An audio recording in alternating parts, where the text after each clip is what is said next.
tumdaba matamda nangbu ningsingi. ꯑꯩꯗꯤ ꯅꯪꯕꯨ ꯅꯤꯡꯁꯤꯡꯕꯗ ꯅꯠꯇꯦ ꯑꯁꯨꯝ ꯈꯟꯗꯅꯇ ꯂꯩ ꯇꯨꯝꯕ ꯐꯥꯎꯕ ꯅꯤꯡꯊꯤꯅ ꯇꯨꯝꯕ ꯌꯥꯗꯦ ꯁꯛꯇꯨꯝ ꯇꯨꯝꯗꯕ ꯑꯍꯤꯡ ꯐꯥꯎꯕ ꯌꯥꯎꯏ ꯍꯥꯏꯐꯝꯁꯨ ꯈꯪꯗꯦ ꯅꯪꯁꯦ ꯌꯥꯝꯅꯁꯨ ꯅꯨꯡꯁꯤ ꯌꯥꯝꯅꯁꯨ ꯄꯥꯝꯖꯩ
Sari shi yikti do thone ato shi do la. Oh, 되지지.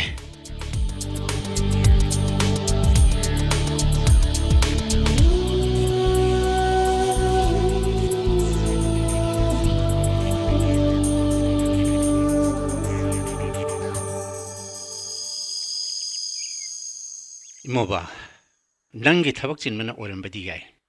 아두부, 낭의 юм다 토록드리버세 자히 말이 현절래. 수티 로버 야라바디 만점 카라등 오르버수 юм다 아무튼 토록들. ꯅꯪꯒ ꯋꯥ ꯈꯔ ꯉꯥꯡꯒꯗꯕ ꯂꯩ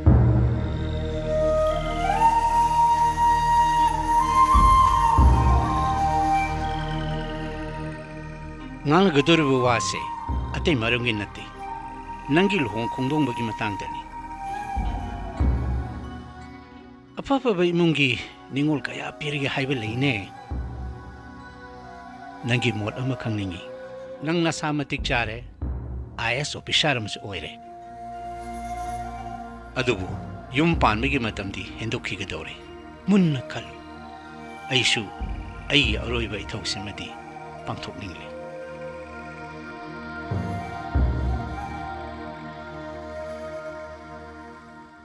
ꯃꯤꯑꯣꯏꯕꯒꯤ ꯂꯥꯏꯕꯛ ꯍꯥꯏꯕꯁꯤ ꯀꯔꯤꯁꯨ ꯇꯝꯕ ꯉꯝꯕ ꯅꯠꯇꯦ ꯏꯃꯣꯕ 이때이마 비두무기 마차누비 할 리다 하이비도 낭가 술루는 디나라마다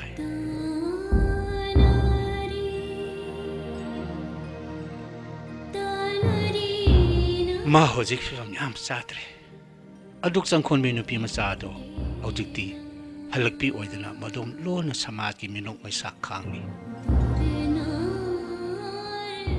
군나이 사마자 시다 힝리바 코이디 ꯊꯥꯡꯂꯤꯕ ꯈꯣꯡꯊꯥꯡ ꯈꯨꯗꯤꯡꯃꯛ ꯌꯥꯝꯅ ꯆꯦꯛꯁꯤꯟꯕ ꯇꯥꯏ ꯈꯣꯡꯐꯝ ꯑꯃꯇꯪ ꯁꯣꯏꯕꯗ ꯄꯨꯟꯁꯤꯒꯤ ꯑꯣꯏꯅ ꯑꯋꯥꯕ ꯅꯪꯒꯅꯤ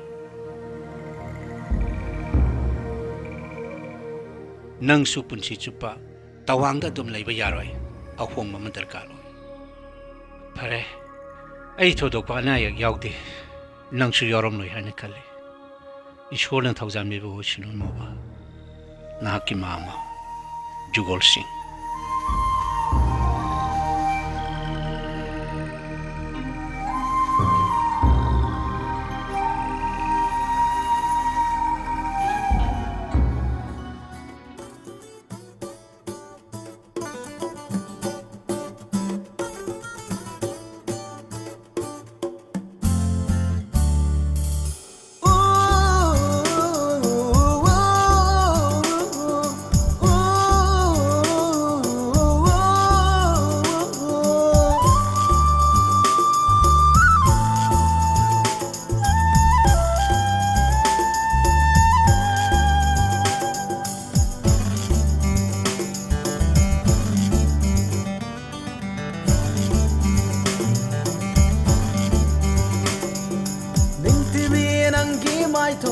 Kalak chawba tai bangna huduna yenkine khallo bara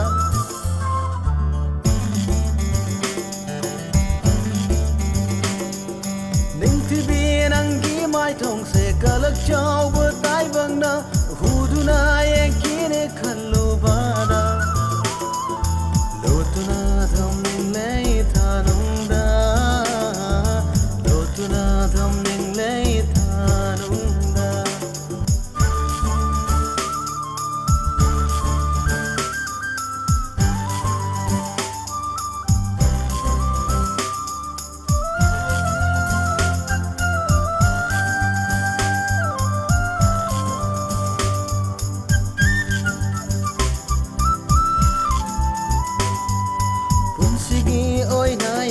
Bai ayaba fanglaba imitsina fa mikufana yengda ba pamu benangi mai tongse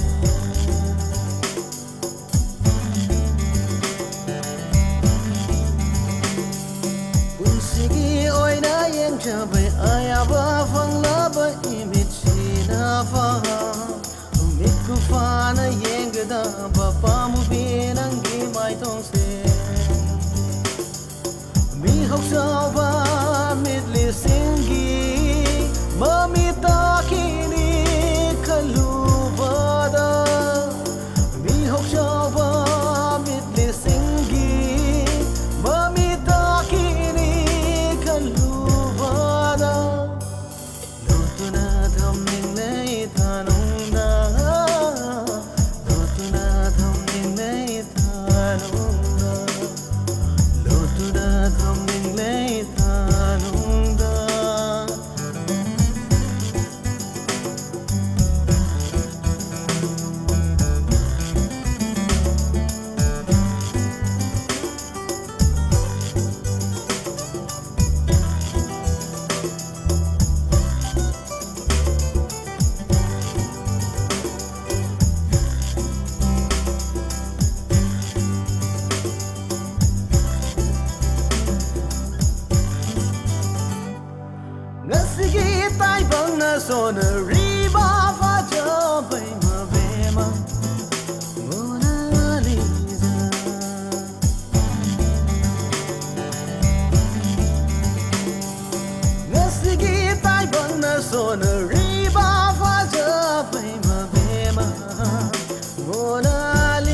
सिनकी गने कलुबाना लोटुना थमनिंगले थानुंगा लोटुना थमनिंगले थानुंगा निंतिबी नंगी माय थोंसे कलक चाव ताइबंगना उदुना यंकीने कलुबाना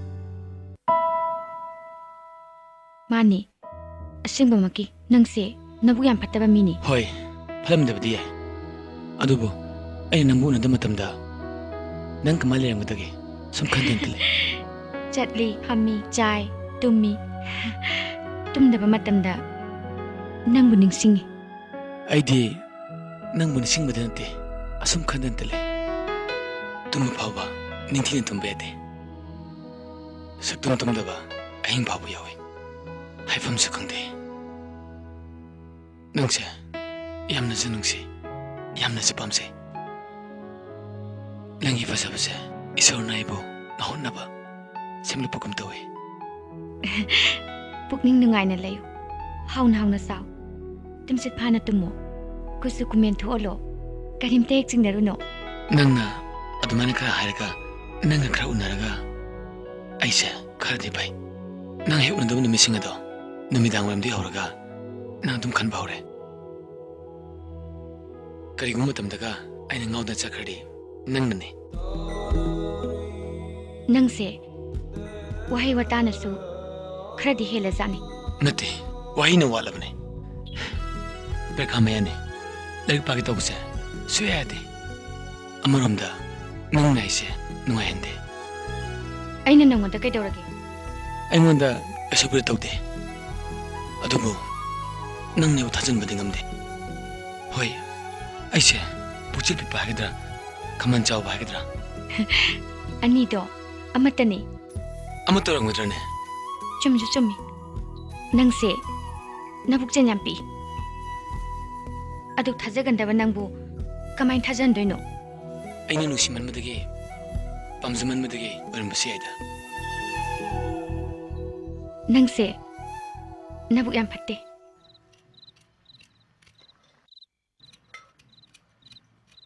इमा साक्ति मुल्ले कांसोइता थोंजलसिको होय होय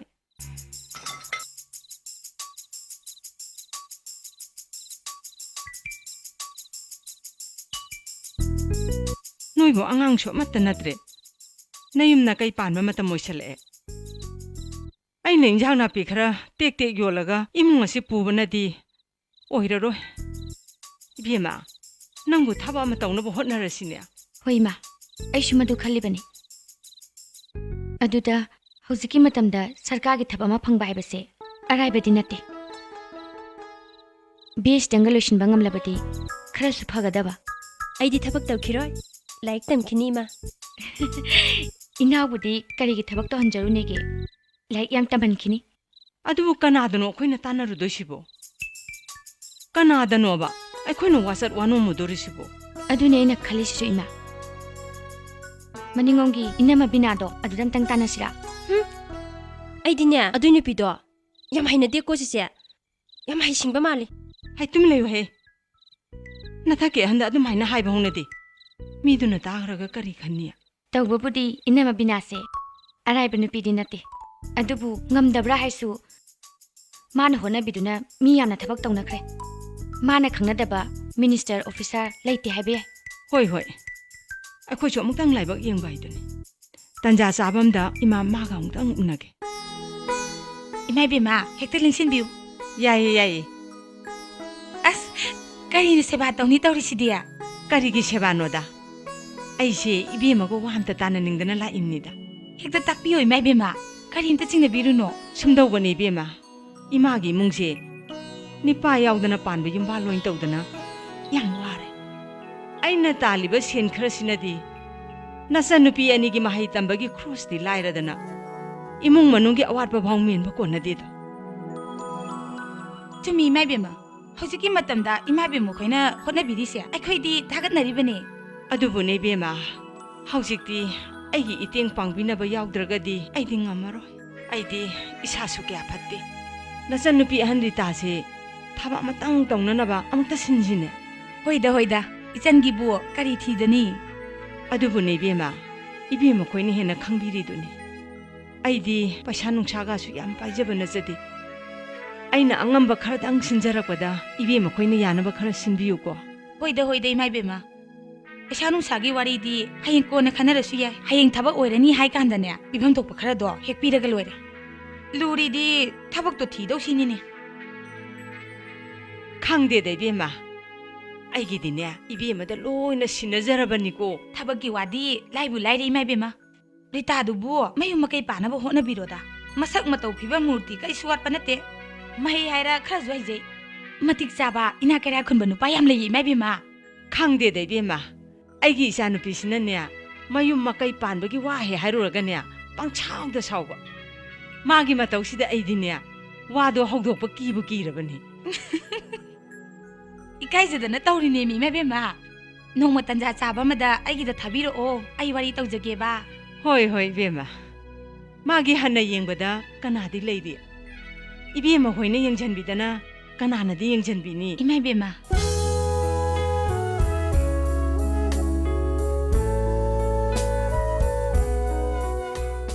ꯁꯨꯅꯤ ꯀꯩꯗꯧꯔꯦ ꯎꯪꯗꯨꯅ ꯂꯩꯔꯗꯤ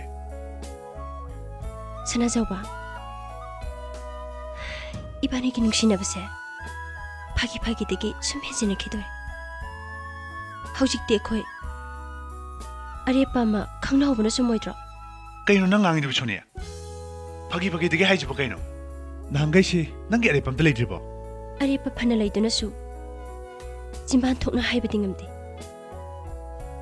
사나저바 이반이 탁 얌나 겠네 이반이기 망란세 năng 오이토카니나 칸브라 ꯑꯗꯨꯗꯤ ꯅꯪ ꯄꯥꯝꯃꯤꯁꯦ ꯀꯩꯅꯣ ꯀꯩꯅꯣꯕ ꯅꯪ ꯄꯥꯝꯃꯤꯁꯦ 이반이 나우링의시다 까이나오브나 쭝가니 ꯑꯣ ꯀꯥꯏꯅꯅꯕꯒꯤꯗꯃꯛꯇꯔꯥ 이반이 사갈로 이만이지 ꯑꯩꯗꯤ ꯏꯄꯥꯁꯨ ꯂꯩꯖꯗ꯭ꯔꯦ ꯏꯃꯥ ꯂꯨꯈ꯭ꯔꯥꯕꯤꯅ ꯌꯥꯝ ꯋꯥꯅ ꯌꯣꯛꯂꯛꯄꯅꯤ ꯇꯝꯂꯤꯕ ꯏꯍꯩ ꯈꯔꯁꯤꯐꯥꯎ ꯏꯅꯤꯡ ꯇꯝꯅ ꯇꯝꯕ ꯉꯝꯖꯗꯦ ꯍꯌꯦꯡ ꯅꯣꯏ ꯏꯃꯥ ꯄꯥꯕꯨꯡꯅ ꯑꯩꯕꯨ ꯃꯃꯧ ꯑꯣꯏꯕ ꯀꯩꯁꯨ ꯄꯥꯝꯃꯨꯌꯦ ꯑꯩ ꯅꯪꯕꯨ ꯅꯨꯡꯁꯤꯖꯔꯨꯕ ꯀꯥꯏꯅꯅꯕꯒꯤꯗꯃꯛ ꯅꯠꯇꯦ ꯀꯥꯏꯅꯅꯕ ꯍꯥꯏꯕꯁꯤꯗ ꯑꯩꯅ ꯀꯩꯗꯧꯉꯩꯗ ꯊꯥꯖꯕ ꯊꯝꯗꯦ ꯑꯩꯒꯤ ꯏꯃꯥꯒ ꯄꯥꯕꯨꯡꯅ ꯑꯩꯒꯤ ꯑꯄꯥꯝꯕꯒꯤ ꯃꯥꯌꯣꯛꯇ ꯊꯕꯛ ꯑꯝꯇ ꯇꯧꯔꯛꯑꯣꯏ ꯈꯪꯗꯦ ꯑꯩ ꯀꯩ ꯍꯥꯏꯗꯣꯏꯅꯣ ꯑꯩꯗꯤ ꯅꯪꯕꯨ ꯅꯨꯡꯁꯤ ꯑꯗꯨꯒ ꯑꯃꯔꯣꯝꯗꯅ ꯄꯨꯛꯅꯤꯡꯗ ꯑꯀꯤꯕꯁꯨ ꯐꯥꯎꯏ ꯀꯩꯝꯇ ꯆꯤꯡꯅꯧꯅꯨ ꯇꯟꯖꯥ ꯆꯥꯕ ꯑꯝꯗ ꯑꯩ ꯋꯥꯐꯝꯁꯦ ꯑꯩꯈꯣꯏ ꯃꯥꯗ ꯍꯧꯗꯣꯛꯀꯦ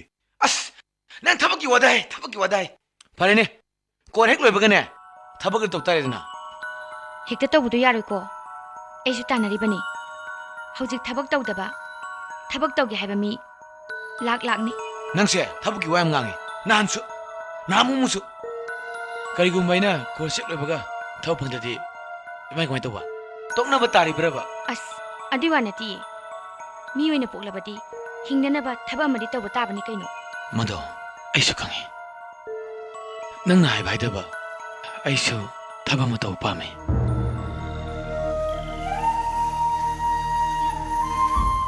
ꯑꯩꯅ ꯃꯗꯨ ꯑꯣꯏꯅꯕ ꯍꯣꯠꯅꯔꯤꯉꯩꯗ ꯅꯪꯁꯦ ꯁꯣꯏꯈꯤꯗꯧ ꯃꯥꯜꯂꯦ ꯅꯪꯁꯨ ꯑꯗꯨ ꯑꯣꯏꯔꯛꯇꯕ ꯌꯥꯏ ꯆꯨꯝꯃꯦ ꯃꯗꯨ ꯑꯣꯏꯗꯕꯁꯦ ꯑꯣꯏꯗ꯭ꯔꯒꯅ ꯀꯝꯗꯧꯕ ꯈꯪꯗ꯭ꯔꯦ ꯑꯁ ꯈꯪꯗꯤ ꯇꯥꯏ ꯀꯔꯤ ꯍꯥꯏꯌꯣ ꯍꯥꯏꯕꯅꯣ ꯍꯥꯏꯅꯤꯡꯉꯤ ꯑꯗꯨꯒꯨꯝꯕ ꯑꯆꯥꯎ ꯑꯝꯇ ꯈꯪꯗꯦ ꯑꯩ ꯅꯪꯒꯤꯗꯃꯛꯇ ꯂꯦꯞꯄꯤ ꯑꯁ ꯅꯣꯏ ꯅꯨꯄꯤꯁꯦ ꯑꯆꯥꯎ ꯑꯔꯝ ꯌꯥꯝ ꯄꯥꯝꯃꯦ ꯅꯣꯏꯁꯨ ꯐꯖꯕ ꯌꯥꯝ ꯄꯥꯝꯃꯤ ꯑꯗꯣ ꯑꯩ ꯅꯪꯒꯤꯗꯃꯛꯇ ꯂꯦꯞꯄꯤꯗꯅ ꯑꯩꯁꯨ ꯅꯉꯣꯟꯗ ꯂꯦꯞꯇꯦꯗꯤ ꯍꯥꯏꯗꯦꯗꯅ ꯂꯦꯞꯇꯦ ꯍꯥꯏꯗꯦ ꯍꯥꯏꯕꯁꯤꯒ ꯂꯦꯞꯄꯦ ꯍꯥꯏꯕꯁꯤꯒ ꯑꯅꯤꯁꯦ ꯌꯥꯝꯅ ꯈꯦꯠꯅꯩ ꯈꯦꯠꯅꯕ ꯑꯃꯗꯤ ꯁꯨꯝ ꯊꯝꯈꯤꯁꯤ ꯀꯩꯗꯧꯔꯒꯦ ꯁꯤꯒꯨꯝꯕ ꯈꯦꯠꯅꯕ ꯈꯔꯁꯤꯅꯅꯦ ꯑꯩꯕꯨ ꯇꯨꯝꯕ ꯆꯥꯕ ꯌꯥꯍꯟꯗ꯭ꯔꯤꯁꯦ ꯅꯍꯥꯛꯁꯦ ꯅꯕꯨꯛ ꯌꯥꯝ ꯐꯠꯇꯦ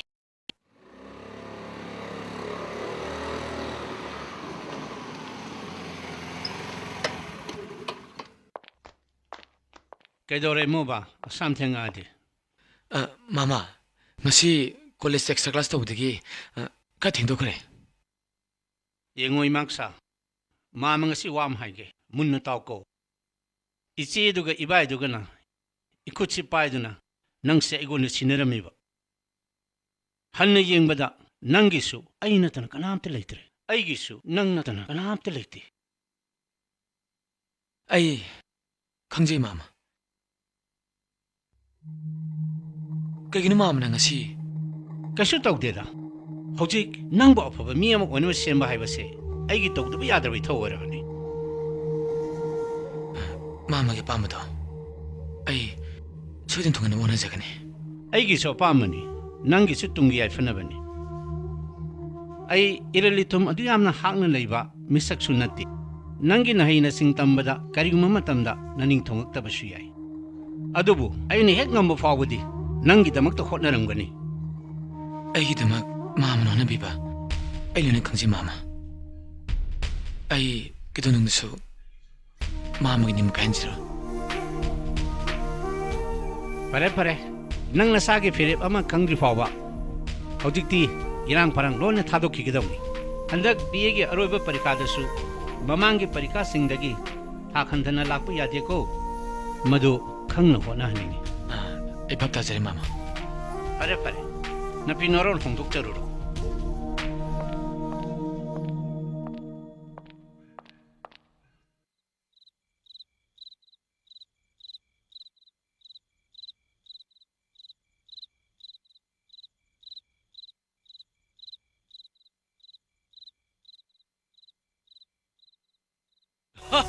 Ima, mo keso, nandi kaya ang piriyorok pa. Ngawi ni Kay nune hay sibo, ngasi sibo, kaya tiyang kagay hawani. Director ga yorok krabo to isibo. Ang ting rida bina, pung di baro henkre he, directoring san lakramni. Kang di datang mo, yung masida laki ba misina, at kam laiti. Mayam do, ngahang unaring ay danya, hekta tingdoki ba. Tamogi supply file ludi, ngarang director da thasang kramni. Hoji soi tormusi are tamo. ꯑꯗꯨꯒꯤ ꯕꯨꯗꯤ ꯌꯥꯏꯗ ꯀꯤꯔꯟ ꯑꯩꯗꯤ ꯑꯩꯒꯤ file ꯊꯧꯕ ꯂꯥꯛꯄ ꯅꯠꯇꯦꯗ ꯅꯨꯡꯇꯤꯒꯤ ꯁꯨꯝ ꯂꯥꯛꯄꯒꯤ ꯂꯥꯛꯄ ꯏꯆꯦꯒꯤ ꯃꯅꯥꯛꯇ ꯁꯨꯝ ꯀꯣꯏꯔꯛꯄꯅꯤꯗ Keso, ayeng bill pangaga, kauktongnabadi, tonugumsiko. Tamo ki soi di gas ki minida. Adumana kasi toroida. Natani tamo. Keso, ꯏꯆꯦ nungay ba pa lady ni he? ꯀꯔꯤ ꯄꯥꯎꯅꯣ ꯏꯆꯦ ꯑꯩꯈꯣꯏꯗꯒꯤ ꯗꯤꯇꯥꯗꯣ ꯑꯥ ꯅꯪꯅ ꯌꯥꯝꯅ ꯈꯪꯅꯅꯤꯡꯉꯤ ꯍꯥꯏꯕꯗꯣ ꯑꯗꯨ ꯀꯩꯗꯧꯔꯕ ꯍꯟꯗꯛꯇꯤ ꯇꯟꯖꯥ ꯑꯃ ꯐꯪꯗꯣꯔꯦꯃꯤ ꯑꯁꯦꯡꯕꯩꯔꯣ ꯏꯆꯦ ꯀꯃꯥꯏꯅꯅꯣꯃꯤ ꯑꯣ ꯑꯗꯨꯕꯨꯔꯣ ꯃꯥꯒꯤ ꯊꯕꯛ ꯑꯃꯒꯤ ꯃꯟꯇ꯭ꯔꯤꯗꯅꯦ ꯑꯩꯒ ꯋꯥꯟ ꯎꯝꯕꯁꯦ ꯈꯔ ꯇꯣꯏꯅ ꯆꯠꯃꯤꯟꯅꯗꯧꯔꯤ ꯆꯠꯊꯣꯛ ꯆꯠꯁꯤꯟꯗꯨ ꯅꯪꯅ ꯅꯪꯒꯤ ꯚꯥꯟꯗꯣ ꯄꯨꯊꯣꯛꯇꯅ ꯃꯇꯦꯡ ꯈꯔ ꯄꯥꯡꯕꯤ ꯇꯥꯔꯦꯗꯅ ꯈꯔ ꯇꯣꯏꯅꯕꯨ ꯂꯣꯏꯅꯔꯗꯤ ꯈꯪꯅꯕ ꯍꯥꯏꯗꯣ ꯑꯗꯨꯝ ꯈꯪꯅꯔꯦꯗꯅ ꯑꯗꯨꯗꯒꯤꯗꯤ ꯆꯥꯟꯁ ꯑꯗꯨꯝ ꯐꯪꯉꯦꯗꯅ ꯑꯗꯨꯏ ꯋꯥꯅꯦꯃꯤ ꯑꯁ ꯏꯆꯦ ꯅꯪꯁꯤ ꯐꯥꯎꯕꯗꯤ ꯏꯆꯦ ꯑꯗꯨꯏ ꯃꯈꯥꯗꯤ ꯏꯆꯦ ꯍꯩꯃꯥ ꯀꯩꯅꯣꯅꯦ ꯑꯉꯥꯎꯕꯁꯤꯕꯣ ꯑꯣ ꯈꯪꯕꯨ ꯈꯪꯅꯔꯕꯗꯤꯅꯦ ꯃꯈꯥꯒꯤ ꯋꯥꯔꯤꯗꯤ ꯅꯪꯒꯤ ꯍꯩꯖ ꯁꯤꯡꯖꯕꯗꯣ ꯃꯗꯨꯗ ꯂꯩꯔꯦ ꯑꯩ ꯚꯥꯞ ꯇꯥꯔꯦ ꯏꯆꯦ ꯑꯗꯨ ꯀꯩꯗꯧꯉꯩ ꯂꯥꯛꯑꯣꯕ ꯏꯆꯦ ꯑꯦ ꯉꯥꯏꯈꯣꯗ ꯀꯩꯅꯣꯅꯦ ꯑꯣ ꯑꯩ ꯃꯇꯥꯡ ꯆꯥꯅ ꯄꯥꯎ ꯄꯤꯔꯛꯀꯦ ꯃꯇꯥꯡꯗꯣ ꯉꯥꯏꯌꯣ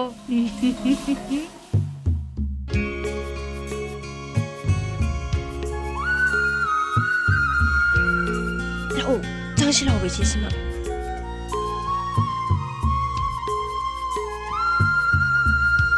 ꯅꯪ ꯍꯥꯏꯌꯣ ꯑꯁ ꯑꯩ ꯇꯜꯂꯦꯕ ꯍꯥꯏꯌꯣ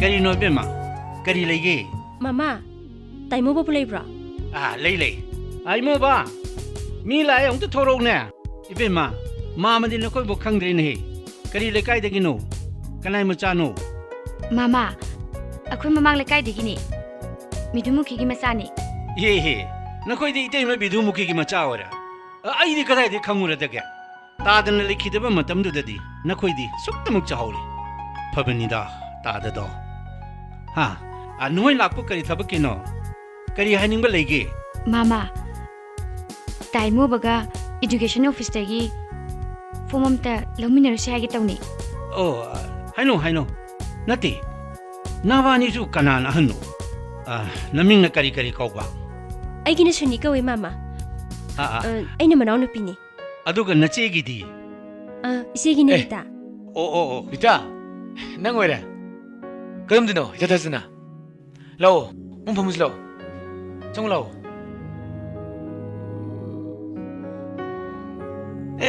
ꯂꯧꯊꯣꯛꯇ꯭ꯔꯁꯨ ꯌꯥꯔꯅꯤꯗ ꯆꯪꯉꯨ ꯑꯗꯨꯝ ꯌꯥꯔꯅꯤꯌꯦ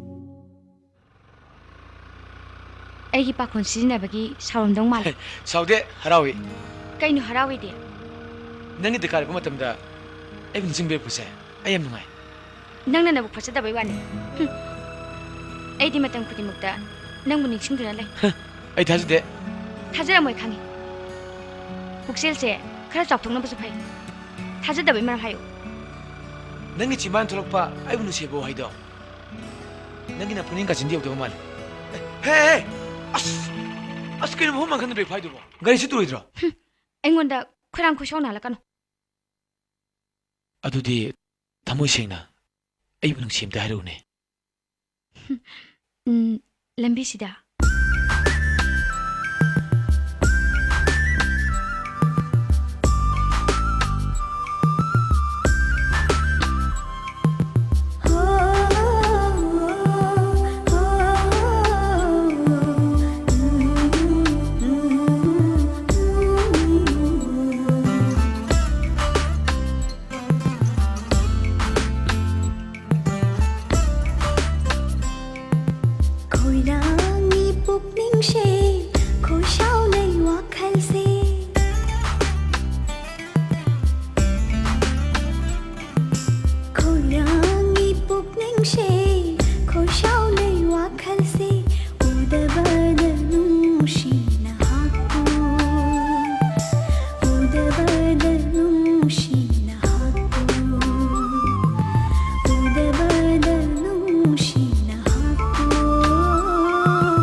ꯐꯝꯃꯨꯁꯦ ꯍꯅꯤ ꯅꯝꯕꯦꯝ ꯐꯝꯃꯨ ꯋꯥꯔꯤ ꯁꯥꯗꯧ ꯃꯌꯥꯝ ꯑꯃ ꯂꯩꯌꯦꯕ ꯏꯍꯦ ꯀꯥꯎꯏꯅꯦꯍꯦ ꯆꯥ ꯊꯛꯁꯤꯔꯥ ꯑꯩ ꯆꯥ ꯁꯦꯝꯃꯛꯀꯦꯕ ꯆꯥ ꯇꯧꯕꯤꯔꯣꯅꯨ ꯅꯝꯕꯦꯝꯃ ꯑꯩ ꯀꯌꯥ ꯀꯟꯅꯁꯨ ꯊꯛꯆꯗ꯭ꯔꯦ ꯐꯔꯦ ꯑꯗꯣ ꯅꯪꯒꯤ ꯑꯦꯝꯄ꯭ꯂꯣꯏꯃꯦꯟ ꯑꯦꯛꯁꯆꯦꯟꯖꯀꯤ ꯀꯥꯔꯗꯀꯗꯨꯕꯨ ꯊꯥꯈ꯭ꯔꯕꯣ? ꯊꯥꯍꯟꯖꯈ꯭ꯔꯦ ꯏꯅꯝꯕꯦꯝꯃ ꯐꯣꯝꯒꯁꯨ ꯂꯣꯏꯅꯃꯛ ꯁꯕꯃꯤꯠ ꯇꯧꯈ꯭ꯔꯕꯅꯤ ꯑꯣ ꯐꯔꯦ ꯐꯔꯦ ꯑꯁ ꯃꯤꯕꯨꯅꯦ ꯇꯣꯛ ꯌꯥꯝ ꯂꯥꯛꯈ꯭ꯔ ꯃꯥꯜꯂꯦ ꯂꯧꯒꯗꯕꯅꯅꯦ ꯈꯤꯛꯇ ꯈꯪꯗꯦ ꯏꯅꯝꯕꯦꯝꯃ ꯑꯩꯒꯤꯗꯤ ꯏꯅꯝꯕꯦꯝꯃꯅ ꯈꯔ ꯀꯟꯅ ꯍꯣꯠꯅꯕꯤꯗꯕ ꯌꯥꯗꯦ ꯑꯩꯗꯤ ꯄꯩꯁꯥꯒꯁꯨ ꯂꯩꯖꯕ ꯅꯠꯇꯦ ꯍꯣꯏ ꯍꯣꯏ ꯃꯑꯣꯡ ꯌꯦꯡꯕ ꯍꯥꯏꯗꯨꯅꯤ ꯏꯕꯦꯝꯃ ꯉꯥꯏꯈꯣꯅꯦ ꯅꯪꯕꯣ ꯑꯩ ꯅꯉꯣꯟꯗ ꯋꯥ ꯑꯝꯇ ꯍꯪꯒꯦ ꯈꯟꯕꯁꯦ ꯀꯨꯏꯔꯕꯅꯦ ꯑꯗꯨꯕꯨ ꯇꯥꯟꯖꯥ ꯑꯃ ꯏꯆꯥ ꯆꯥꯗꯗꯅꯅꯦ ꯍꯧꯗꯣꯛꯄꯁꯦ ꯏꯌꯥ ꯌꯥꯗ꯭ꯔꯕ ꯀꯔꯤ ꯋꯥꯅꯣ ꯏꯅꯝꯕꯦꯝꯃ ꯅꯪꯕꯨ ꯅꯨꯡꯁꯤꯅꯖꯕ ꯅꯨꯄꯥꯒ ꯂꯩꯕ꯭ꯔꯥꯅꯦ ꯀꯗꯥꯏꯗꯅꯣꯗ ꯏꯅꯝꯕꯦꯝꯃ ꯂꯩꯇꯦꯗ ꯑꯦꯔꯥ ꯏꯀꯥꯏꯔꯨꯅꯨꯗ ꯏꯕꯦꯝꯃꯆꯥ ꯑꯁꯦꯡꯕꯗꯣ ꯀꯣꯛ ꯀꯣꯛ ꯍꯦꯛ ꯍꯥꯏꯗꯣꯛꯎ ꯂꯩꯇꯕ ꯑꯁꯦꯡꯕ ꯑꯣꯏꯔꯕꯗꯤꯅꯦ ꯅꯨꯄꯥ ꯑꯐꯕ ꯌꯥꯝ ꯂꯩꯌꯦ ꯃꯔꯜ ꯃꯊꯨꯝꯒ ꯌꯥꯝ ꯄꯥꯏꯕ ꯏꯅꯝꯕꯦꯝꯃ ꯑꯩ ꯑꯗꯣꯝꯗ ꯀꯌꯥ ꯀꯟꯅ ꯈꯜꯂꯨꯕ ꯉꯝꯗ꯭ꯔꯤ ꯏꯃꯨꯡ ꯃꯅꯨꯡꯒꯤ ꯂꯩꯇ ꯂꯥꯏꯔꯒꯤ ꯄꯣꯠꯂꯨꯝ ꯄꯨꯝꯕ ꯏꯃꯥ ꯃꯊꯟꯗꯅ ꯄꯨꯕ ꯏꯅꯥꯎꯅꯨꯄꯤꯒꯤ ꯂꯥꯏꯔꯤꯛ ꯇꯝꯍꯟꯅꯕ ꯍꯣꯠꯅꯕ ꯑꯗꯣꯝꯗ ꯀꯌꯥ ꯀꯟꯅ ꯄꯨꯛꯅꯤꯡ ꯊꯤꯡꯖꯤꯜꯂꯨꯗ꯭ꯔꯦ ꯐꯩꯌꯦ ꯐꯩꯌꯦ ꯀꯩꯁꯨ ꯀꯥꯏꯗꯤꯌꯦ ꯑꯗꯨꯕꯨꯅꯦ ꯏꯕꯦꯝꯃ ꯅꯨꯄꯤ ꯑꯣꯏꯕꯒꯤ ꯄꯨꯟꯁꯤꯁꯦ ꯌꯥꯝꯅ ꯂꯨꯕꯅꯤ ꯈꯔꯗꯤ ꯍꯩꯁꯤꯡ ꯇꯥꯕ ꯅꯤꯡꯉꯣꯜꯅ ꯃꯄꯥꯝꯗ ꯁꯤꯌꯨ ꯍꯥꯏꯕꯗꯨꯗꯤ ꯇꯝꯂꯝꯗ꯭ꯔꯕꯅꯤꯅꯅꯦ ꯇꯟꯖꯥ ꯆꯥꯔꯤꯉꯩꯗ ꯑꯐꯕ ꯅꯨꯄꯥꯕꯨ ꯐꯪꯉꯕꯗꯤꯅꯦ ꯇꯞ ꯇꯞ ꯇꯞ ꯇꯞ ꯐꯥꯖꯤꯜꯍꯧ ꯇꯥꯕ ꯅꯠꯇ꯭ꯔꯣ ꯀꯔꯤ ꯍꯥꯏꯒꯦ ꯍꯥ ꯏꯅꯝꯕꯦꯝꯃ ꯁꯤꯃ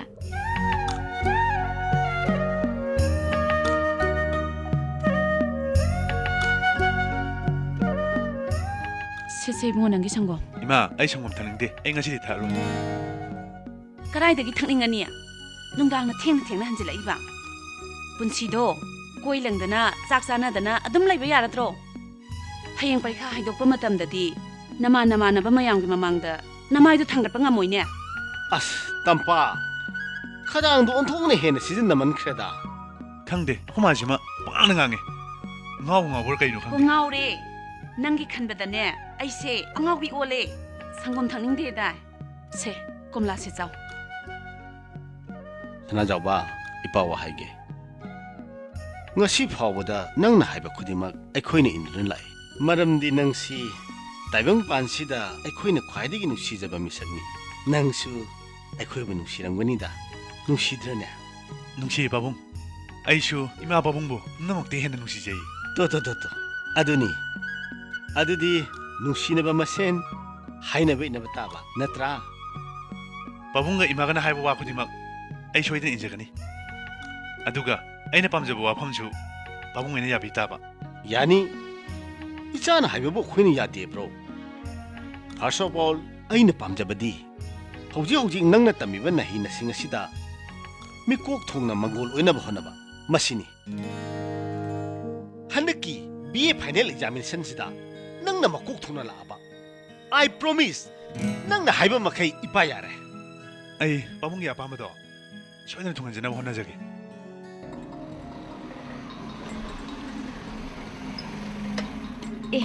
ꯑꯩꯗꯤ ꯀꯅꯥ ꯑꯣꯏꯔꯕꯣꯏ ꯅꯤꯡꯉꯨꯔꯦ ꯀꯥꯏ ꯆꯠꯂꯨꯏꯅꯣ ꯉꯁꯥꯏ ꯅꯪ ꯀꯨꯏꯗꯤ ꯊꯤꯔꯨꯏꯅꯦ ꯀꯥꯏ ꯆꯠꯂꯨꯏꯅꯣ ꯅꯪꯕꯣ ꯑꯩꯕꯨꯔꯣ ꯑꯩꯗꯤ ꯏꯅꯝꯃ ꯕꯤꯅꯥ ꯍꯣꯏ ꯆꯠꯂꯨꯕꯅꯤ ꯏꯇꯤꯃ ꯕꯤꯅꯥ ꯍꯣꯏꯗ ꯑꯣ ꯊꯕꯛꯀꯤ ꯋꯥꯔꯝ ꯆꯠꯂꯨꯏꯉꯣꯅꯤꯅꯦ ꯈꯪꯉꯗꯤ ꯍꯪꯗ꯭ꯔꯁꯨ ꯌꯥꯔꯦ ꯀꯩꯅꯣ ꯀꯩꯒꯤꯅꯣ ꯑꯩꯕꯨ ꯊꯤꯔꯤꯗꯤ ꯀꯣꯏꯔꯨꯁꯦ ꯍꯥꯏꯒꯦ ꯇꯧꯕ ꯅꯉꯣꯟꯗ ꯐꯤꯂꯝꯗ ꯊꯣꯟꯁꯤꯔꯥꯅ ꯇꯧꯕ ꯅꯪꯕꯨ ꯄꯩꯁꯥ ꯌꯥꯎꯖꯔꯤꯕ꯭ꯔꯅꯦ ꯑꯗꯨ ꯐꯥꯎꯗꯤ ꯉꯝꯅꯤꯗ ꯅꯍꯥꯟꯗ ꯁ꯭ꯇꯥꯏꯄꯦꯟ ꯐꯪꯗ ꯉꯥꯏꯔꯤꯌꯦ ꯑꯗꯨꯗꯤ ꯂꯨꯄꯥ 500 ꯈꯛꯇꯪ ꯄꯤꯔꯝꯒꯦꯔꯥ ꯌꯥꯝꯅ ꯂꯨꯕ ꯊꯕꯛ ꯑꯃ ꯁꯤꯟꯅꯒꯗꯕ ꯂꯩ ꯑꯃꯨꯛ ꯁꯤꯡꯕꯤꯔꯛꯀꯅꯤꯗ ꯁꯦ ꯁꯤꯡꯄꯤ ꯋꯥꯔ ꯇꯣ ꯀꯩ ꯀꯥꯈꯠꯂꯣ ꯍꯣꯇꯦꯜ ꯀꯤꯔꯝ ꯆꯥꯎꯁꯦꯕ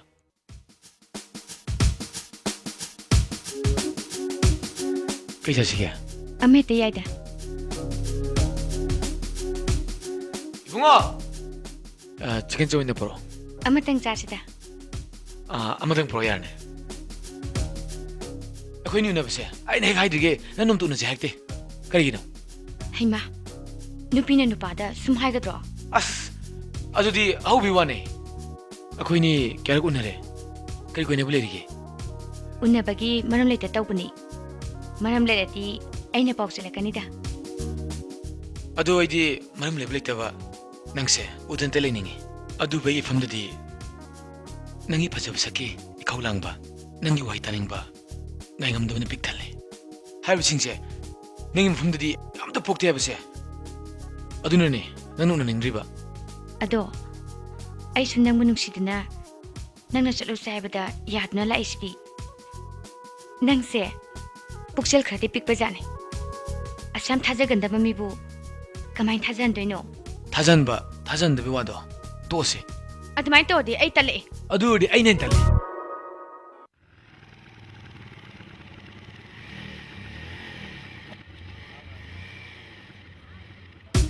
ꯊꯕꯛꯀꯤꯗꯣ ꯑꯩꯕꯨ ꯆꯦꯜꯂꯨ ꯍꯥꯏꯔꯒꯅ ꯑꯩ ꯄꯩꯈꯥ ꯂꯣꯏꯔ ꯆꯦꯟꯒꯦ ꯁꯣꯏꯗꯅ ꯊꯕꯛ ꯑꯣꯏꯍꯟꯕ ꯉꯝꯒꯗ꯭ꯔꯣ ꯑꯗꯨꯗꯤ ꯀꯃꯥꯏ ꯍꯥꯏꯕ ꯉꯝꯅꯤ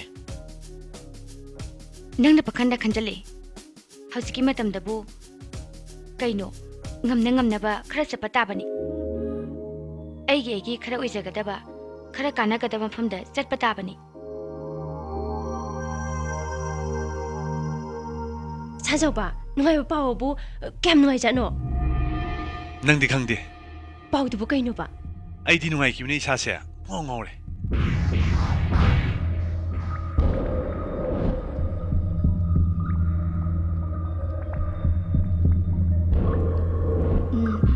ꯆꯠꯂꯁꯤꯔꯥ ꯀꯩꯗꯧꯔꯦ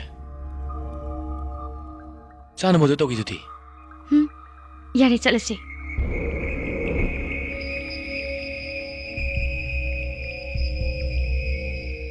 ꯑꯗꯨꯕꯨ ꯄꯥꯎꯗꯨꯕꯨ ꯀꯩꯅꯣꯕ ꯑꯗꯨꯕ꯭ꯔꯣ ꯑꯩꯈꯣꯏ ꯃꯥꯒ ꯄꯥꯕꯨꯡꯒꯗ ꯑꯩꯒꯤ ꯑꯄꯥꯝꯕꯗꯣ ꯂꯣꯏ ꯐꯣꯡꯗꯣꯛꯈ꯭ꯔꯦ ꯑꯁ ꯏꯀꯥꯏꯖꯗ꯭ꯔꯥ ꯑꯦ ꯀꯩꯒꯤ ꯑꯗꯣ ꯃꯣꯏꯅꯗꯤ ꯀꯩ ꯍꯥꯏꯒꯦ ꯄꯥꯕꯨꯡꯅꯁꯨ ꯌꯥꯔꯦ ꯏꯃꯥꯅꯁꯨ ꯌꯥꯔꯦ ꯑꯗꯨꯕꯨ ꯑꯩꯈꯣꯏꯒꯤ ꯏꯍꯩꯁꯤꯡꯁꯦ ꯃꯇꯤꯛ ꯆꯥꯅ ꯍꯩꯔꯀꯥꯟꯗ ꯑꯩꯈꯣꯏꯒꯤ ꯑꯄꯥꯝꯕꯗꯣ ꯄꯥꯡꯊꯣꯛꯄ ꯌꯥꯅꯤ ꯍꯥꯏꯌꯦ ꯑꯗꯨꯗꯤ ꯌꯥꯝ ꯆꯨꯝꯕ ꯋꯥꯅꯤ ꯍꯌꯦꯡꯗꯒꯤꯗꯤ ꯄꯥꯕꯨꯡꯒꯤ ꯑꯄꯥꯝꯕꯗꯣ ꯄꯥꯡꯊꯣꯛꯅꯕ ꯀꯟꯅ ꯍꯣꯠꯅꯔꯣ ꯑꯩꯈꯣꯏꯁꯨ ꯇꯣꯏꯅ ꯎꯅꯔꯒꯨꯝꯁꯤ ꯀꯩꯅꯣ ꯆꯤꯆꯦꯅ ꯍꯥꯏꯗꯨꯕꯣ ꯑꯩꯕꯨ ꯑꯉꯥꯡ ꯃꯆꯥꯔꯣ ꯑꯩꯕꯨ ꯑꯉꯥꯡ ꯃꯆꯥꯗꯧꯅ ꯍꯦ ꯅꯪ ꯑꯍꯟ ꯌꯥꯝ ꯁꯥꯅꯤꯡꯉꯕꯣ ꯂꯩꯁꯥꯕꯤ ꯌꯥꯝ ꯐꯅꯤꯡꯉꯕ꯭ꯔꯣ ꯃꯤꯅ ꯉꯥꯡꯉꯒ ꯃꯆꯤꯟꯒ ꯀꯨꯝꯕꯁꯨ ꯁꯥꯔꯤ ꯍꯩ ꯅꯣꯏꯅ ꯉꯥꯡꯅꯩꯗꯣ ꯀꯩꯅꯣ ꯍꯥ ꯀꯔꯤꯅꯣꯕ ꯉꯥꯡꯅꯔꯤꯗꯣ ꯑꯩꯕꯨ ꯚꯥꯞ ꯑꯝꯇ ꯇꯥꯗꯦꯕ ꯀꯔꯤꯅꯣ ꯑꯩꯕꯨ ꯚꯥꯞ ꯇꯥꯅꯕ ꯑꯝꯇ ꯍꯥꯏꯌꯣꯕ ꯅꯪꯉꯣꯟꯗꯅꯦ ꯍꯥꯏꯔꯤꯁꯦ ꯔꯤꯇꯥ ꯅꯪ ꯑꯉꯥꯡ ꯅꯠꯇ꯭ꯔꯕꯅꯤ ꯅꯪ ꯒ꯭ꯌꯥꯟ ꯇꯥꯔꯕꯅꯤ ꯅꯣꯏ ꯑꯅꯤꯅ ꯉꯥꯡꯅꯩꯗꯣ ꯀꯩꯅꯣ ꯍꯥ ꯅꯠꯇꯦ ꯅꯣꯏꯕꯨ ꯂꯩꯀꯥꯏꯁꯤꯒꯤ ꯃꯃꯥꯡꯗ ꯏꯀꯥꯏꯗ꯭ꯔꯕ꯭ꯔꯥ ꯍꯥꯏꯕ ꯏꯃꯥ ꯅꯆꯥꯅꯨꯄꯤꯁꯤꯗ ꯍꯪꯉꯨ ꯃꯥ ꯍꯧꯖꯤꯛ ꯅꯤꯡꯊꯤꯅ ꯃꯍꯩ ꯃꯁꯤꯡ ꯇꯝꯈꯤꯒꯦꯕ꯭ꯔꯥ ꯅꯠꯇ꯭ꯔꯒ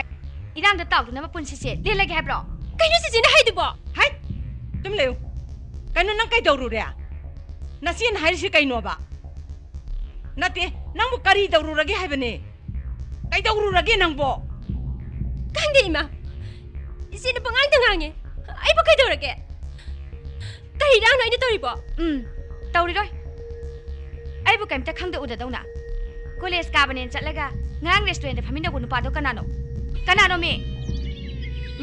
ꯃꯤ ꯑꯗꯨꯗꯤ ꯀꯣꯂꯦꯖꯇ ꯇꯝꯃꯤꯟꯅꯕ ꯏꯃꯥꯟꯅꯕꯗꯨꯕꯨ ꯑꯗꯨꯕꯨ ꯀꯩꯗꯧꯔꯒꯦ ꯅꯣꯡ ꯐꯥꯗꯣꯛ ꯏꯃꯥꯟꯅꯕꯁꯤꯡꯒ ꯔꯦꯁꯇꯨꯔꯦꯟꯗ ꯑꯆꯥꯄꯣꯠ ꯆꯥꯃꯤꯟꯅꯕꯗꯨꯕꯨ ꯍꯦ ꯇꯨꯃꯤꯟ ꯂꯩꯌꯣ ꯑꯉꯥꯡ ꯏꯆꯝ ꯆꯝꯅ ꯅꯃꯥꯟꯅꯕ ꯃꯌꯥꯝꯒ ꯑꯆꯥꯄꯣꯠ ꯆꯥꯃꯤꯟꯅꯕꯅ ꯑꯃꯅꯤ ꯑꯩꯈꯣꯏꯁꯨ ꯁꯥꯇ꯭ꯔꯤ ꯑꯣꯏꯔꯛꯏꯕꯅꯤ ꯂꯣꯏ ꯈꯪꯉꯦ ꯑꯗꯣ ꯆꯦꯆꯦꯗꯤ ꯔꯦꯁꯇꯨꯔꯦꯟꯗꯨꯗ ꯀꯩꯗꯧꯔꯝꯃꯤꯕ ꯍꯦ ꯑꯩꯒꯤ ꯋꯥ ꯇꯣꯛꯈꯣ ꯉꯥꯡꯅꯔꯤꯁꯦ ꯅꯪꯒꯤ ꯋꯥꯅꯤ ꯑꯣ ꯌꯥꯏ ꯆꯦꯆꯦꯒꯤ ꯋꯥꯁꯤꯗꯤ ꯑꯩꯅ ꯃꯅꯥꯎꯅꯤ ꯑꯩꯉꯣꯟꯗꯗꯤ ꯉꯥꯡꯅꯤꯡꯕ ꯉꯥꯡꯕ ꯌꯥꯏ ꯆꯦꯆꯦꯒꯤ ꯃꯇꯥꯡ ꯑꯣꯏꯔꯒꯅ ꯀꯩꯝꯇ ꯊꯤꯒꯠꯂꯛꯀꯅꯨ ꯁꯤꯅꯤꯅꯦ ꯑꯩꯅ ꯉꯥꯡꯉꯤꯕꯁꯦ ꯅꯪ ꯐꯍꯟꯅꯤꯡꯕꯒꯤ ꯉꯥꯡꯕꯅꯤꯅꯦ ꯑꯗꯣ ꯑꯩꯁꯨ ꯍꯥꯏꯗꯅ ꯑꯩ ꯆꯦꯆꯦ ꯍꯣꯏ ꯏꯃꯥ ꯍꯣꯏꯒꯤ ꯏꯖꯠ ꯁꯣꯛꯄ ꯊꯕꯛ ꯑꯝꯇ ꯇꯧꯗꯦ ꯇꯧꯁꯨ ꯇꯧꯔꯣꯏꯗꯅ ꯉꯥꯏꯈꯣ ꯅꯣꯏ ꯑꯅꯤꯃꯛ ꯇꯨꯃꯤꯟ ꯂꯩꯌꯨꯀꯣ ꯅꯣꯏ ꯅꯨꯄꯤꯅꯦ ꯂꯩꯀꯥꯏ ꯀꯨꯝꯍꯩ ꯑꯣꯏꯍꯜꯂꯒꯦ ꯍꯥꯏꯔꯤꯔꯣ ꯅꯈꯣꯏꯕꯨ ꯆꯥꯎꯅꯅꯕ ꯑꯁꯨꯛ ꯋꯥꯅ ꯌꯣꯛꯂꯛꯄꯁꯤꯕꯨ ꯐꯤꯕꯝ ꯑꯁꯤ ꯇꯥꯅꯕ꯭ꯔꯣ ꯍꯦ ꯋꯥ ꯃꯈꯥ ꯇꯥꯅꯔꯛꯀꯅꯨꯀꯣ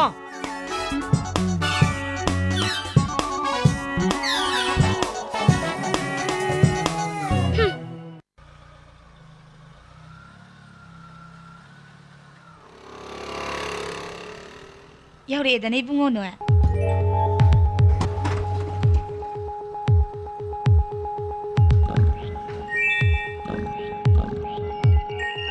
이bungo 계속 ꯊꯧꯔꯣ ꯌꯥꯔꯦ 리타 나바니 하나 sak khangnaramgiroi bungo se akhoi office ki supplier ne maming na ne keso kaubune as mabung mapau ka se khara bangang ne sak khangnawo ꯑꯩꯗꯤ ꯍꯥꯟꯅ ꯌꯥꯝꯅ ꯃꯨꯟꯅ ꯈꯪꯉꯤꯗꯤ ꯏꯆꯦ ꯑꯩꯕꯨ ꯈꯪꯕꯤꯔꯝꯃꯣꯏꯗ꯭ꯔꯥ ꯍꯥꯏꯕꯒꯤ ꯋꯥꯅꯤꯗ ꯑꯩꯅ ꯑꯩꯈꯣꯏꯒꯤ ꯏꯇꯦꯡ ꯈꯔ ꯄꯥꯡꯕꯤꯗꯕ ꯌꯥꯗꯦ ꯍꯥꯏꯕꯗꯨꯗꯅꯦ ꯉꯟꯇꯥ ꯆꯦꯜꯂꯩꯅꯤ ꯇꯧꯔꯤꯁꯦ ꯀꯌꯥꯗ ꯅꯨꯡꯁꯤꯈ꯭ꯔꯕꯅ ꯌꯦꯡꯉꯨꯅꯦꯁꯦ ꯍꯧꯖꯤꯛꯇꯤ ꯈꯪꯅꯔꯦꯗꯅ ꯏꯕꯨꯡꯉꯣ ꯀꯦꯁꯣ ꯃꯇꯨꯡꯗꯒ ꯊꯦꯡꯅꯕꯗ ꯀꯧꯅꯧꯀꯣ ꯑꯁꯦꯡꯕꯅꯤ ꯅꯝꯕꯦꯝꯃ ꯑꯩꯗꯤ ꯍꯥꯟꯅꯗꯩꯁꯨ ꯁꯛ ꯈꯪꯖꯗꯦ ꯏꯁ ꯀꯗꯥꯏꯗꯒꯤ ꯃꯤ ꯑꯣꯐꯤꯁꯇꯒꯗꯤꯅꯦ ꯃꯌꯥꯝꯅ ꯇꯣꯛꯅ ꯕꯦꯕꯥꯔ ꯇꯧꯅꯈ꯭ꯔꯕꯖꯥꯠꯅꯤ ꯃꯔꯜꯂꯣ ꯃꯊꯨꯝꯃꯣ ꯏꯆꯝ ꯆꯝꯕ ꯃꯤꯁꯛ ꯅꯠꯇꯦꯀꯣ ꯀꯗꯥꯏꯗꯩꯅꯣ ꯇꯧꯏꯁꯦ ꯑꯩꯗꯤ ꯊꯣꯏꯗꯣꯛꯅ ꯃꯗꯣꯝꯗꯒ ꯈꯜꯂꯨꯕꯖꯥꯠ ꯅꯠꯇꯦ ꯏꯆꯝ ꯆꯝꯅ ꯁꯨꯝ ꯔꯤꯇꯥꯒꯤ ꯃꯇꯦꯡ ꯄꯥꯡꯖꯅꯤꯡꯗꯅ ꯑꯗꯨꯅꯤꯅꯦ ꯏꯕꯨꯡꯉꯣ ꯅꯆꯜꯒꯤ ꯃꯇꯦꯡꯁꯦ ꯏꯕꯨꯡꯉꯣꯅ ꯈꯔ ꯄꯥꯡꯕꯤꯗꯕ ꯌꯥꯗꯦ ꯑꯗꯨꯒꯤꯕꯨꯗꯤ ꯅꯣꯄꯥ ꯂꯩꯖꯔꯤ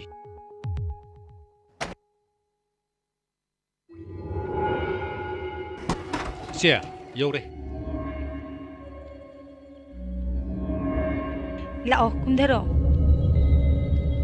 ꯏꯕꯨꯡꯉꯣ ꯃꯅꯨꯡꯗ ꯉꯥꯏꯍꯥꯛ ꯆꯪꯉꯨꯁꯤꯗꯅ ꯌꯥꯔꯦ ꯏꯆꯦ ꯑꯩ ꯒꯥꯔꯤꯗ ꯁꯨꯝ ꯂꯩꯔꯝꯃꯒꯦ ꯏꯆꯦ ꯍꯣꯏ ꯆꯪꯉꯨꯔꯣ ꯑꯗꯨꯕꯨ ꯅꯨꯡꯉꯥꯏꯒꯗ꯭ꯔꯅꯦ ꯌꯥꯅꯤꯗ ꯀꯩꯁꯨ ꯀꯥꯏꯗꯦꯗ ꯑꯗꯨꯗꯤ ꯑꯩꯈꯣꯏ ꯆꯪꯒꯦꯀꯣ ꯆꯪꯉꯁꯤꯔꯥ ꯆꯪꯉꯤꯀꯣ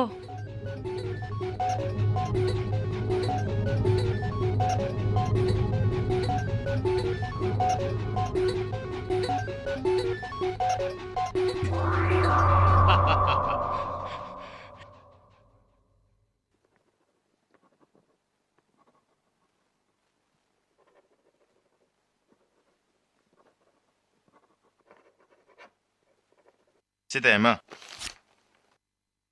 ꯗꯤꯑꯣ ꯂꯦꯇꯔꯁꯤ ꯄꯥꯏꯕꯤꯈ꯭ꯔꯣ ꯑꯗꯨꯒ ꯑꯩꯅ ꯇꯧꯗꯕ ꯌꯥꯗꯦ ꯍꯥꯏꯔꯦ ꯍꯥꯏꯕꯤꯌꯨ ꯐꯅꯤ ꯁꯥꯔ ꯑꯗꯨꯗꯤ ꯑꯃꯨꯛ ꯌꯧꯖꯔꯒꯦ ꯐꯔꯦ ꯐꯔꯦ ꯐꯔꯦ ꯑꯝꯇ ꯆꯪꯖꯔꯛꯄ ꯌꯥꯒꯗ꯭ꯔꯣ ꯁꯥꯍꯦꯕ ꯂꯦꯡꯖꯟꯕꯤꯔꯣ ꯂꯦꯡꯖꯟꯕꯤꯔꯣ ꯁꯥꯍꯦꯕ ꯀꯧ ꯀꯧꯕꯤꯗ꯭ꯔꯕꯁꯨ ꯌꯥꯔꯦꯗ ꯂꯦꯡꯖꯟꯕꯤꯔꯣ ꯂꯦꯡꯖꯟꯕꯤꯔꯣ ꯆꯪꯉꯁꯤ ꯂꯥꯛꯑꯣ ꯀꯔꯤ ꯋꯥꯅꯣꯗ ꯁꯥꯍꯦꯕ ꯁꯥꯍꯦꯕꯀꯤ ꯃꯐꯝꯗ ꯆꯪꯖꯔꯒ ꯊꯕꯛ ꯃꯪꯒꯣꯜ ꯑꯣꯏꯒꯗ꯭ꯔꯥ ꯍꯤꯡꯕ ꯉꯝꯖꯒꯗ꯭ꯔꯥ ꯈꯟꯗꯅ ꯂꯥꯛꯆꯔꯤꯕꯅꯤꯅꯦ ꯁꯥꯍꯦꯕ ꯑꯣꯏꯅꯕꯕꯨꯗꯤ ꯀꯟꯅ ꯍꯣꯠꯅꯔꯤꯗ ꯑꯗꯨꯗ ꯑꯩꯈꯣꯏꯒꯤꯗꯤ ꯈꯪꯉꯤꯗꯨꯅꯤ ꯃꯟꯇ꯭ꯔꯤ ꯃꯌꯥꯝꯒꯤ ꯀꯣꯇꯥꯁꯤꯅꯕꯨ ꯐꯥꯒꯤ ꯅꯠꯇꯦ ꯁꯥꯍꯦꯕ ꯑꯣꯏꯔꯣꯏꯗꯣꯏ ꯖꯥꯠꯂꯣ ꯃꯁꯤꯒꯤ ꯊꯕꯛꯁꯤ ꯅꯠꯇ꯭ꯔꯁꯨ ꯑꯩꯈꯣꯏ ꯔꯤꯇꯥꯒꯤꯗꯤ ꯑꯐꯕ ꯊꯕꯛ ꯑꯃ ꯈꯜꯂꯒ ꯑꯩꯅ ꯑꯣꯏꯅꯕ ꯍꯦꯛꯇ ꯍꯣꯠꯅꯔ ꯂꯣꯏꯔꯦꯅꯦ ꯍꯥꯔꯤꯇꯥ ꯈꯪꯗꯦꯗ ꯁꯥꯍꯦꯕ ꯑꯩꯒꯤꯗꯤ ꯑꯇꯣꯞꯄ ꯈꯪꯅꯕ ꯀꯅꯥꯁꯨ ꯂꯩꯖꯗꯦ ꯑꯩꯗꯤ ꯑꯇꯩ ꯃꯤꯗꯧꯅ ꯄꯩꯁꯥꯒꯁꯨ ꯂꯩꯖꯕ ꯅꯠꯇꯦ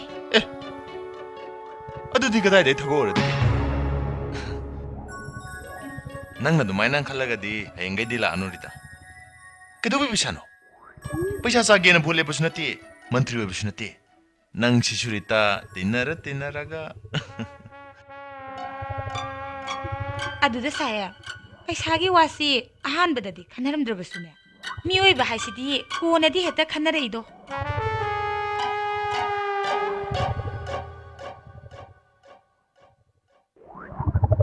ꯑꯗꯣ ꯑꯩꯈꯣꯏ ꯔꯤꯇꯥꯏ ꯃꯇꯥꯡꯁꯤꯃꯗꯤ ꯄꯩꯁꯥꯒꯤ ꯋꯥꯁꯤꯃꯗꯤ ꯑꯩ ꯍꯧꯖꯤꯛ ꯐꯥꯎꯕꯗꯤ ꯀꯔꯤꯝ ꯈꯟꯗ꯭ꯔꯤꯕꯣ ꯑꯗꯨꯗꯤ ꯌꯥꯝ ꯐꯩꯅ ꯃꯦꯝ ꯁꯥꯍꯦꯕ ꯈꯣꯏꯗꯤ ꯁꯤꯗ ꯀꯌꯥ ꯂꯥꯛꯇ ꯃꯥꯜꯂꯦꯅꯦꯀꯣ ꯃꯦꯝ ꯁꯥꯍꯦꯕ ꯍꯣꯏꯗꯣ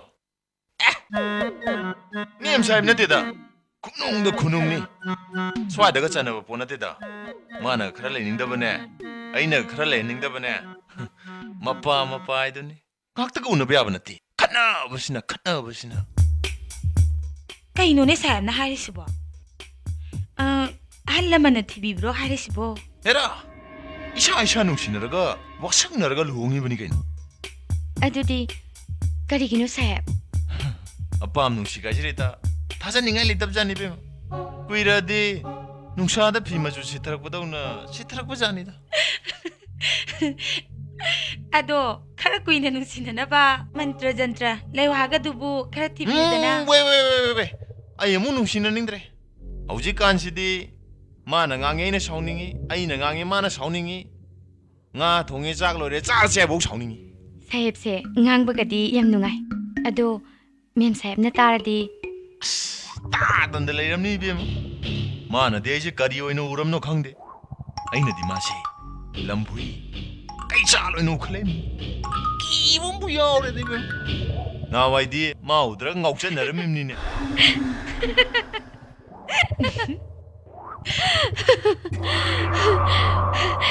ꯄꯨꯛꯀꯁꯦ ꯅꯥꯔꯦꯗ ꯑꯗꯨꯗꯤ ꯁꯤꯗ ꯁꯦꯕꯥ ꯁꯦꯕꯤ ꯆꯥꯛ ꯏꯁꯤꯡꯒꯗꯤ ꯄꯈ꯭ꯔꯥꯅ ꯄꯥꯟꯕ ꯌꯨꯝꯕꯥꯜ ꯍꯥꯏꯗꯨꯅꯤꯗ ꯔꯤꯇꯥ ꯅꯃꯥꯟꯅꯕꯤꯒ ꯂꯩꯇ꯭ꯔꯣ ꯑꯝꯇ ꯇꯥꯔꯧꯗꯅ ꯑꯩꯈꯣꯏꯒ ꯇꯤꯟꯅꯕꯗꯤ ꯑꯩꯈꯣꯏ ꯒꯨꯝꯕꯤ ꯉꯥꯛꯇꯅꯤꯗ ꯁꯥꯍꯦꯕ ꯑꯩꯈꯣꯏ ꯒꯨꯝꯕꯤꯕꯨ ꯁꯥꯍꯦꯕ ꯍꯣꯏꯅ ꯄꯥꯝꯕꯤꯒꯗ꯭ꯔꯅꯦ ꯑꯩꯅ ꯄꯥꯝꯃꯤꯁꯤꯗꯤ ꯅꯪꯒꯨꯝꯃꯤꯅꯤꯅꯦ ꯑꯋꯣꯏꯕ ꯑꯣꯏꯅ ꯁꯥꯍꯦꯕꯁꯤꯃ ꯍꯦꯛꯇ ꯍꯥꯏꯖꯤꯜꯂꯦ ꯐꯥꯒꯤ ꯅꯠꯇꯦ ꯔꯤꯇꯥ ꯅꯪꯕꯨ ꯃꯥꯜꯂꯗꯤ ꯌꯥꯔꯦ ꯑꯗꯣ ꯁꯥꯍꯦꯕ ꯀꯨꯏꯔꯦꯡꯈꯩꯁꯨ ꯁꯥꯍꯦꯕꯀꯤ ꯃꯇꯝ ꯃꯥꯡꯍꯜꯂꯦ ꯑꯩꯈꯣꯏ ꯔꯤꯇꯥꯒꯤ ꯊꯕꯛ ꯍꯥꯏꯁꯤꯕꯨ ꯀꯃꯥꯏꯅ ꯇꯧꯗꯣꯏꯅꯣ ꯌꯥꯅꯤꯗ ꯑꯩꯅ ꯁꯣꯏꯗꯅꯕ ꯍꯣꯠꯅꯔꯛꯀꯦꯗ ꯃꯔꯛꯁꯤꯗ ꯁꯔꯀꯥꯔ ꯀꯥꯏꯈꯤꯗꯕꯗ ꯂꯥꯏ ꯈꯨꯔꯝꯃꯣ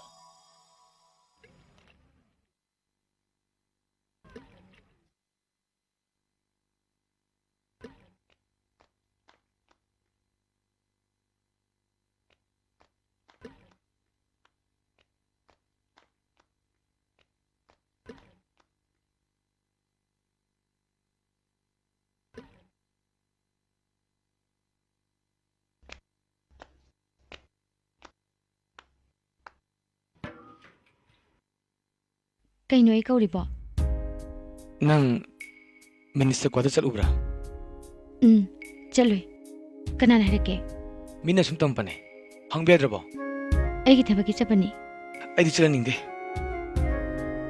ꯑꯩꯒꯤꯗꯤ ꯀꯅꯥꯅ ꯆꯦꯟꯕꯤꯅꯤ ꯀꯅꯥꯅ ꯑꯩꯒꯤ ꯊꯕꯛ ꯊꯤꯕꯤꯔꯛꯀꯅꯤ ꯏꯕꯨꯡ ꯏꯄꯥ ꯂꯩꯗꯅ ꯆꯦꯟꯕꯤꯅꯤ ꯍꯥꯏꯕꯁꯨ ꯂꯩꯇꯦ ꯁꯦꯟ ꯌꯥꯝ ꯂꯩꯗꯅ ꯃꯤ ꯑꯃꯗ ꯁꯤꯟꯅꯅꯤ ꯍꯥꯏꯕꯁꯨ ꯂꯩꯇꯦ ꯑꯗꯣ ꯆꯨꯝꯕꯗꯤ ꯆꯨꯝꯃꯦ ꯑꯗꯨꯕꯨ ꯑꯩꯅ ꯈꯜꯂꯤꯁꯤꯒ ꯅꯪꯅ ꯈꯜꯂꯤꯗꯨꯒ ꯌꯥꯝ ꯈꯦꯠꯅꯔꯦ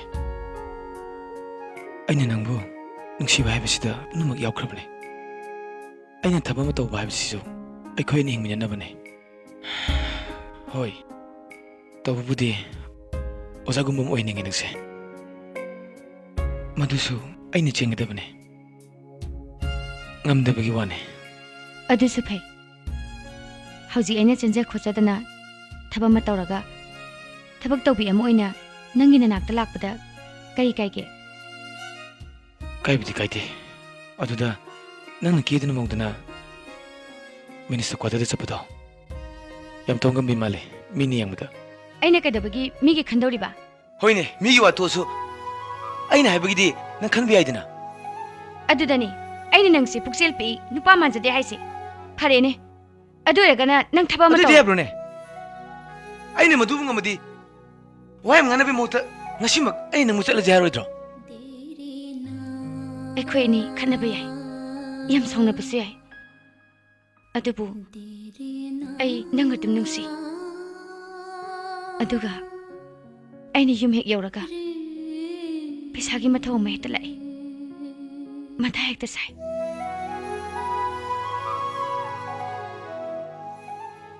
ꯇꯥꯏꯃꯣ ꯅꯪꯅ ꯈꯪꯗ꯭ꯔꯤ ꯍꯧꯖꯤꯛꯀꯤ ꯃꯇꯝꯗ ꯁꯣꯔ ꯍꯣꯜꯂꯤꯕꯁꯦ ꯄꯩꯁꯥꯅꯅꯤ ꯃꯤꯕꯨ ꯃꯤ ꯃꯥꯜꯍꯜꯂꯤꯕ ꯏꯖꯠ ꯁꯃꯥꯟ ꯐꯪꯅꯔꯤꯕ ꯅꯨꯡꯁꯤꯅꯔꯤꯕ ꯈꯠꯅꯔꯤꯕ ꯄꯨꯝꯅꯃꯛ ꯄꯩꯁꯥꯅꯅꯤ ꯍꯣꯏ ꯆꯨꯝꯃꯝꯕꯗꯤ ꯌꯥꯏ ꯑꯗꯨꯕꯨ ꯑꯩꯅ ꯅꯪꯕꯨ ꯅꯨꯡꯁꯤꯔꯤꯕꯁꯤꯗꯤ ꯄꯩꯁꯥꯒꯤꯗꯤ ꯅꯠꯇꯦꯗꯅ ꯍꯣꯏ ꯑꯗꯨꯒꯤꯕꯨꯗꯤ ꯑꯩꯁꯨ ꯅꯪꯕꯨ ꯅꯨꯡꯁꯤꯅꯦ ꯑꯩꯅ ꯍꯥꯏꯅꯤꯡꯕꯗꯤ ꯑꯩ ꯌꯥꯝ ꯊꯨꯅ ꯊꯕꯛ ꯑꯃ ꯇꯧꯗꯕ ꯌꯥꯗꯦ ꯑꯗꯨꯅ ꯑꯩ ꯑꯆꯧ ꯑꯁꯥꯡ ꯈꯔ ꯈꯟꯗꯕ ꯌꯥꯗꯦ ꯊꯕꯛꯀꯤꯗꯃꯛ ꯄꯩꯁꯥꯒꯤꯗꯃꯛ ꯑꯃꯅ ꯅꯠꯇ꯭ꯔꯒ ꯑꯃꯅ ꯍꯥꯞꯄꯤꯅꯕ ꯎꯅ ꯆꯠꯂꯣ ꯁꯪꯒꯕ ꯌꯥꯝ ꯐꯔꯝꯃꯤꯅꯦ ꯅꯪꯒꯤ ꯈ꯭ꯋꯥꯏꯗꯣ ꯅꯨꯡꯉꯥꯏꯇꯦ ꯀꯅꯥꯒ ꯀꯃꯥꯏ ꯈꯪꯅꯔꯣꯏꯅꯣ ꯑꯩꯈꯣꯏ ꯃꯅꯤꯡ ꯂꯩꯀꯥꯏꯒꯤ ꯏꯅꯝꯕꯦꯝ ꯕꯤꯅꯥꯒ ꯆꯠꯃꯤꯟꯅꯕꯅꯤ ꯑꯣ ꯈꯪꯉꯦ ꯏꯇꯤꯃ ꯕꯤꯅꯥꯒꯤ ꯃꯍꯨꯠ ꯁꯤꯟꯉꯝꯅꯕ ꯀꯟꯅ ꯍꯣꯠꯅꯔꯣ ꯑꯗꯨꯃꯥꯏꯅ ꯉꯥꯡꯅꯨꯗ ꯑꯩꯅ ꯆꯠꯂꯤꯁꯦ ꯇꯉꯥꯏ ꯐꯗꯕꯒꯤ ꯋꯥꯅꯤ ꯑꯩꯅ ꯍꯦꯟꯅ ꯆꯠꯅꯤꯡꯗꯦ ꯅꯪꯁꯦ ꯅꯕꯨꯛ ꯌꯥꯝ ꯐꯠꯇꯦ ꯑꯦ ꯔꯤꯇꯥ ꯅꯠꯇ꯭ꯔꯣ ꯍꯩꯃꯥ ꯃꯥꯅꯦ ꯀꯗꯣꯝꯗꯩꯅꯣ ꯆꯨꯝꯅ ꯁꯨꯝ ꯊꯕꯛ ꯑꯃ ꯆꯠꯂꯨꯕꯅꯤ ꯀꯗꯥꯏ ꯆꯠꯂꯨꯕꯅꯣ ꯑꯩ ꯕꯖꯥꯔꯗꯒꯤ ꯄꯣꯠ ꯑꯃ ꯂꯩꯒꯦꯅ ꯁꯨꯝ ꯂꯥꯛꯄꯅꯤ ꯂꯩꯔꯝ ꯅꯠꯇ꯭ꯔꯣ ꯒꯥꯔꯤ ꯀꯥꯈꯠꯄꯤꯔꯣ ꯑꯩ ꯊꯤꯟꯖꯔꯝꯃꯒꯦ ꯀꯩꯅꯣꯅꯦ ꯌꯥꯅꯤꯗ ꯇꯥꯀꯦꯁꯣ ꯑꯩ ꯑꯇꯣꯞꯄ ꯊꯕꯛ ꯈꯔꯁꯨ ꯂꯩꯔꯤꯌꯦ ꯑꯇꯣꯞꯄ ꯊꯕꯛꯁꯨ ꯑꯗꯨꯝ ꯆꯠꯃꯤꯟꯅꯁꯤ ꯀꯩꯅꯣꯅꯦ ꯌꯥꯅꯤ ꯀꯩꯝꯇ ꯍꯪꯒꯣꯏꯕꯤꯔꯨꯅꯣ ꯑꯩ ꯑꯗꯨꯝ ꯊꯤꯟꯖꯔꯝꯃꯒꯦ ꯌꯥꯅꯤ ꯇꯥꯀꯦꯁꯣ ꯑꯩ ꯑꯗꯨꯝ ꯏꯇꯣꯝꯗ ꯆꯠꯂꯒꯦ ꯅꯪꯒꯤꯁꯤꯗꯤ ꯑꯩꯒ ꯆꯠꯃꯤꯟꯅꯅꯤꯡꯗꯕꯒꯤ ꯃꯑꯣꯡ ꯃꯥꯜꯂꯤꯕꯣ ꯔꯤꯇꯥ ꯑꯩꯒ ꯁꯨꯝ ꯆꯠꯃꯤꯟꯅꯕꯗ ꯀꯔꯤ ꯑꯀꯥꯏꯕ ꯂꯩꯒꯦ ꯔꯤꯇꯥ ꯑꯗꯨ ꯋꯥ ꯅꯠꯇꯦꯗ ꯇꯥꯀꯦꯁꯣ ꯀꯩꯁꯨ ꯅꯠꯇꯕ ꯑꯩꯒꯤ ꯊꯕꯛ ꯃꯆꯥ ꯑꯃꯒꯤꯗꯃꯛ ꯑꯔꯦꯝꯕꯗ ꯃꯇꯝ ꯃꯥꯡꯍꯟꯅꯤꯡꯗꯦ ꯍꯥꯏꯖꯕꯅꯤ ꯔꯤꯇꯥ ꯑꯩꯗꯤ ꯅꯪꯕꯨ ꯌꯥꯝ ꯂꯨꯅ ꯈꯟꯖꯕ ꯃꯤꯁꯛ ꯑꯃꯅꯤ ꯅꯪꯅ ꯈꯪꯕꯤꯔꯝꯗꯕ ꯌꯥꯏ ꯑꯗꯨꯕꯨ ꯑꯩꯗꯤ ꯃꯇꯝ ꯄꯨꯝꯅꯃꯛꯇ ꯅꯪꯇꯕꯨ ꯈꯟꯖꯕ ꯃꯤꯁꯛ ꯑꯃꯅꯤ ꯅꯪꯒꯤꯗꯃꯛ ꯃꯇꯝ ꯃꯥꯡꯕꯨ ꯀꯔꯤ ꯑꯀꯥꯏꯕ ꯂꯩꯕꯒꯦ ꯇꯥꯀꯦꯁꯣ ꯑꯗꯨꯒꯤ ꯋꯥ ꯑꯣꯏꯔꯗꯤ ꯌꯥꯔꯦ ꯋꯥꯔꯧꯕꯤꯕ ꯌꯥꯗꯦ ꯃꯤꯁꯛꯇꯣ ꯑꯩꯒꯤꯗꯤ ꯍꯥꯟꯅ ꯂꯩꯖꯔꯦ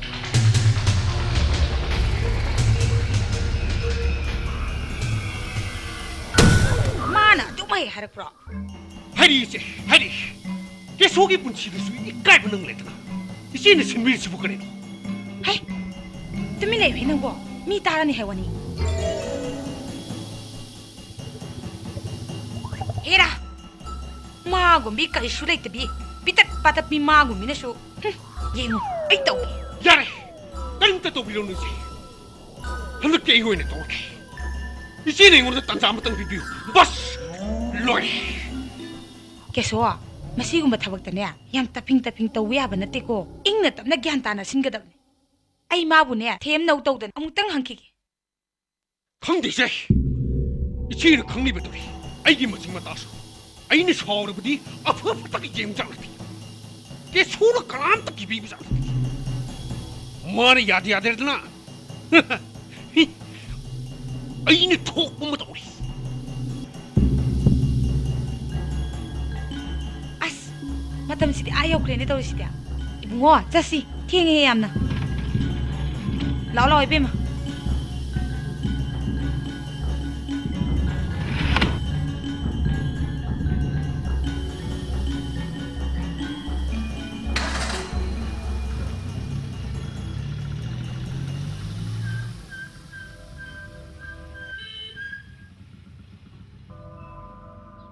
ꯃꯇꯝꯁꯤꯗꯤ ꯌꯥꯗ꯭ꯔꯦ ꯏꯕꯨꯡꯉꯣ ꯀꯦꯁꯣ ꯑꯩꯕꯨꯅ ꯑꯣꯐꯤꯁꯇ ꯍꯥꯟꯅ ꯊꯥꯗꯕꯤꯔꯝꯃꯣ ꯑꯗꯨꯒꯅꯦ ꯔꯤꯇꯥꯕꯨꯅ ꯃꯌꯨꯝꯗ ꯏꯕꯨꯡꯉꯣꯅ ꯈꯔ ꯊꯤꯟꯕꯤꯔꯝꯃꯣꯀꯣ ꯀꯩ ꯍꯥꯏꯒꯦ ꯍꯥ ꯌꯥꯏ ꯏꯆꯦ ꯑꯩꯗꯤ ꯀꯔꯤꯁꯨ ꯀꯥꯏꯗꯦꯗ ꯑꯗꯨꯗꯤ ꯏꯕꯦꯝꯃ ꯅꯪꯅ ꯀꯔꯤ ꯍꯥꯏꯔꯤꯕ ꯍꯣꯏ ꯏꯅꯝꯕꯦꯝꯃ ꯀꯝꯗꯧꯅꯤ ꯏꯅꯝꯕꯦꯝꯅ ꯑꯣꯐꯤꯁ ꯊꯦꯡꯉꯦ ꯍꯥꯏꯔꯕꯅꯤꯅ ꯌꯧꯔꯦ ꯀꯦꯁꯣ ꯑꯗꯣ ꯈꯥꯝꯃꯨ ꯍꯣꯏ ꯏꯆꯦ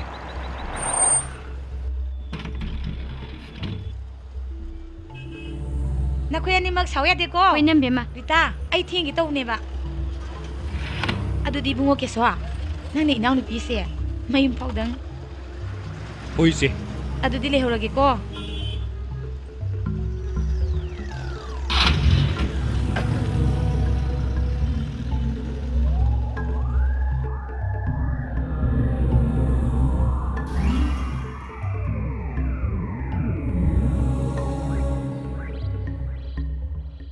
ꯇꯥꯀꯦꯁꯣ ꯀꯗꯥꯏꯗꯅꯣ ꯑꯩꯈꯣꯏꯅ ꯆꯠꯂꯤꯁꯦ ꯈꯨꯃꯣ ꯀꯗꯥꯏꯗꯅꯣ ꯃꯤ ꯑꯩꯈꯣꯏꯅ ꯆꯠꯂꯤꯁꯤꯕꯣ ꯅꯪ ꯊꯤꯟꯕ ꯂꯥꯛꯏꯅꯤ ꯀꯩꯅꯣꯅꯦ ꯉꯁꯤꯗꯤꯅ ꯄꯟꯊꯨꯡꯐꯝ ꯌꯧꯅ ꯊꯤꯟꯕꯤꯔꯗꯕꯅꯤ ꯀꯩꯅꯣꯅꯦ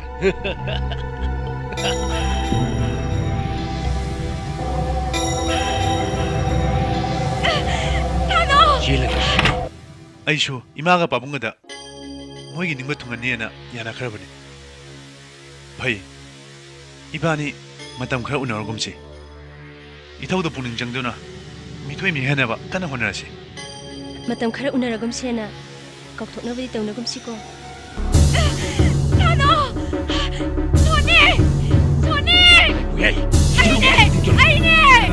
ꯑꯩꯈꯣꯏ ꯁꯤꯅꯦ ꯁꯤꯗꯤ ꯀꯃꯥꯏ ꯇꯧꯅꯤ ꯑꯗꯨ ꯅꯪ ꯌꯨꯝ ꯆꯠꯂ ꯄꯥꯎ ꯄꯤꯌꯨꯔꯣ ꯑꯩ ꯇꯥꯟꯅꯧꯒꯦ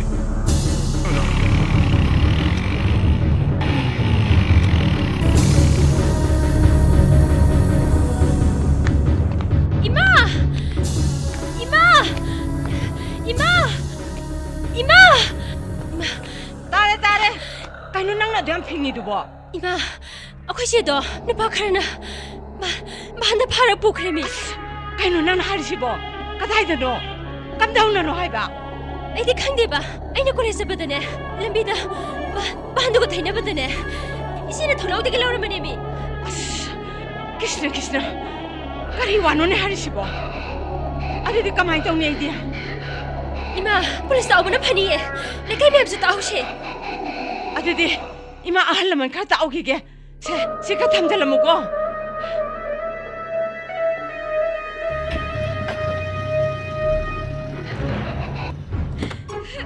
둥그러! 이마! 타도! 타도! 에이! 이마!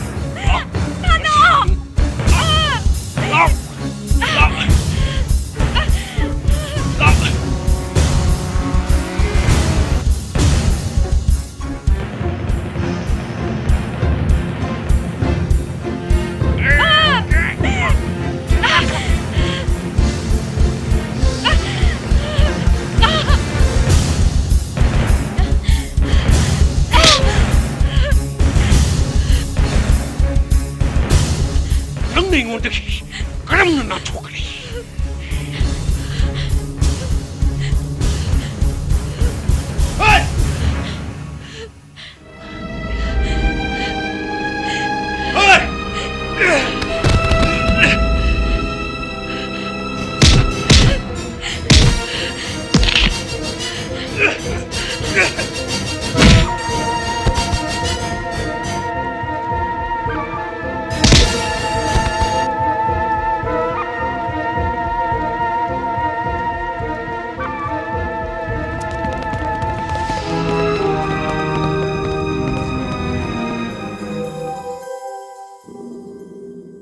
이제 yumna chase ai choni marumne ꯑꯩ ꯈꯪꯉꯦ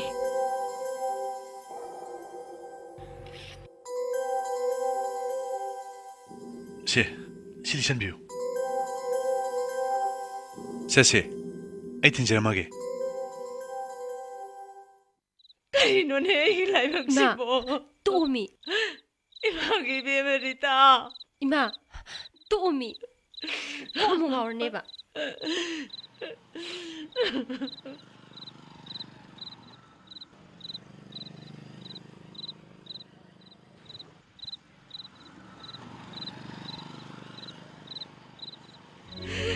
ꯔꯤꯇꯥ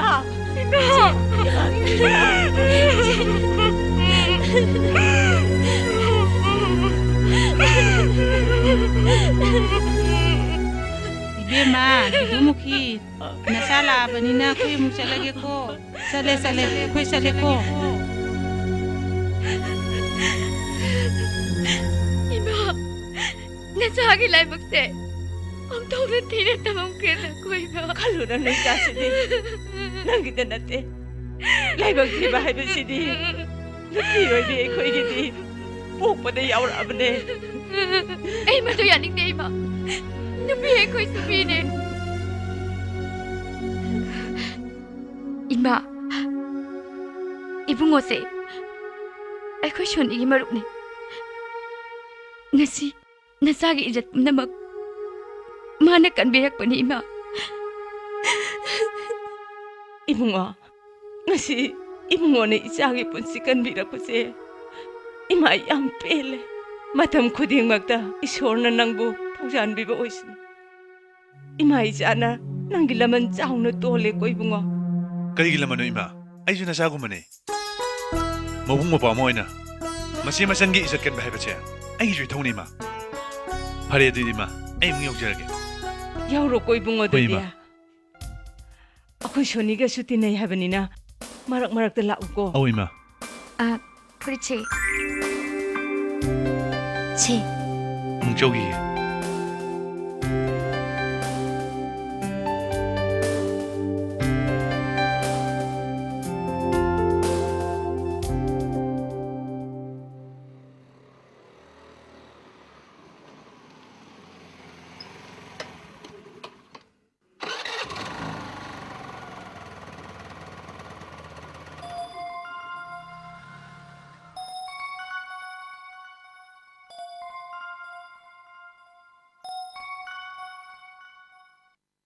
리쇼 사이드 칸비로 야래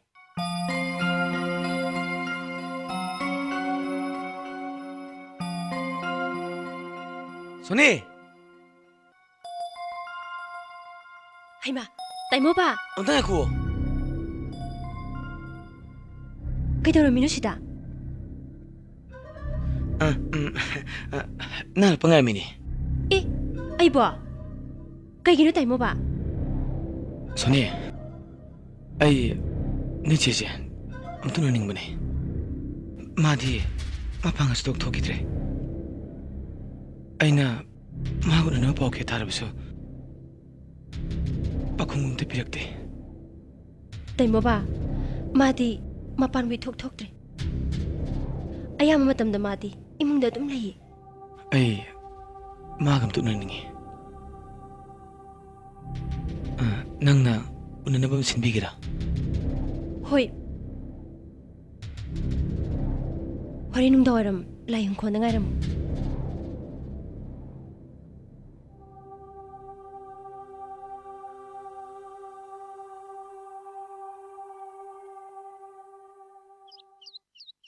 ꯀꯗꯥꯏꯗꯅꯣ ꯃꯤꯁ ꯁꯣꯅꯤ?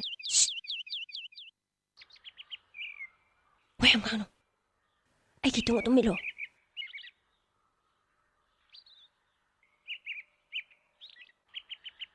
ꯀꯥꯏꯗꯅꯣ ꯃꯤꯌꯥ? ꯂꯥꯛꯑꯣꯗꯤ ꯂꯥꯛꯑꯣ. 이시지디바, 지야, 라오바.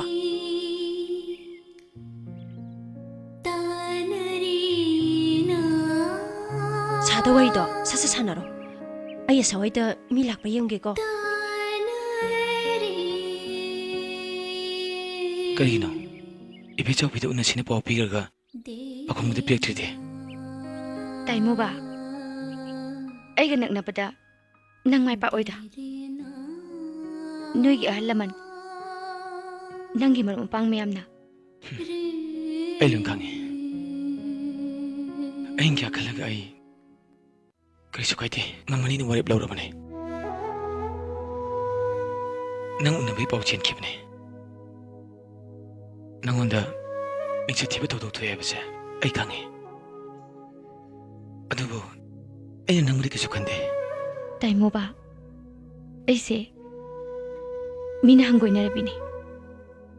Ita, gusto ay haidun kita roge. Amuram dati parab ne. Hojekti, ay nang mukyam nusisagi habito. May sing takpang amane.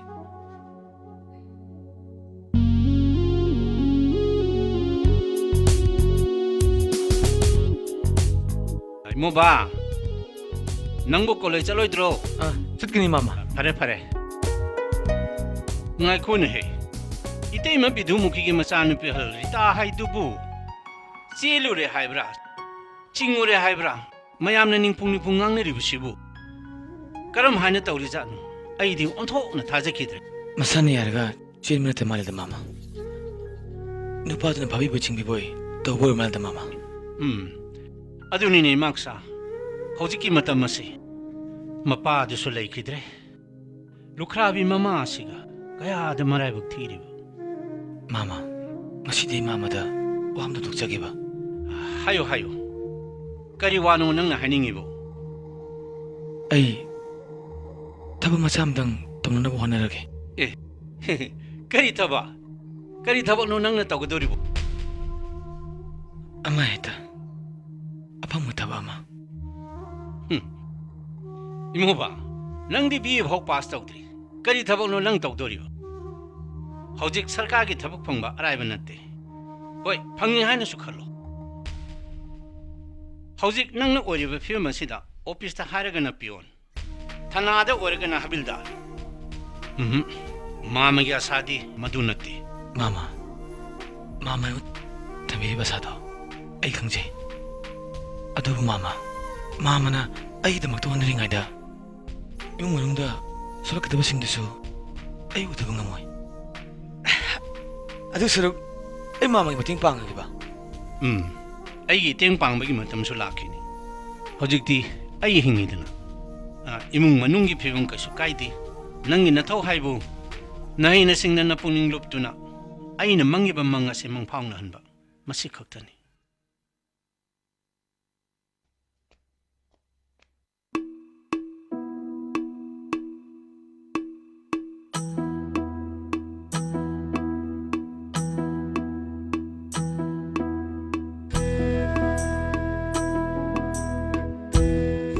Imoba, imobo, pungari tare ne.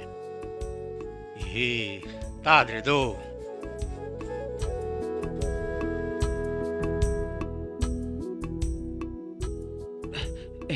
Mama, ay tumdaro male. Pungi targi mama. Nungandore, pungari tare ni. Sase, matang nungani tumose. Yari mama, ay ngal tumture. May mitaraga amuk parage.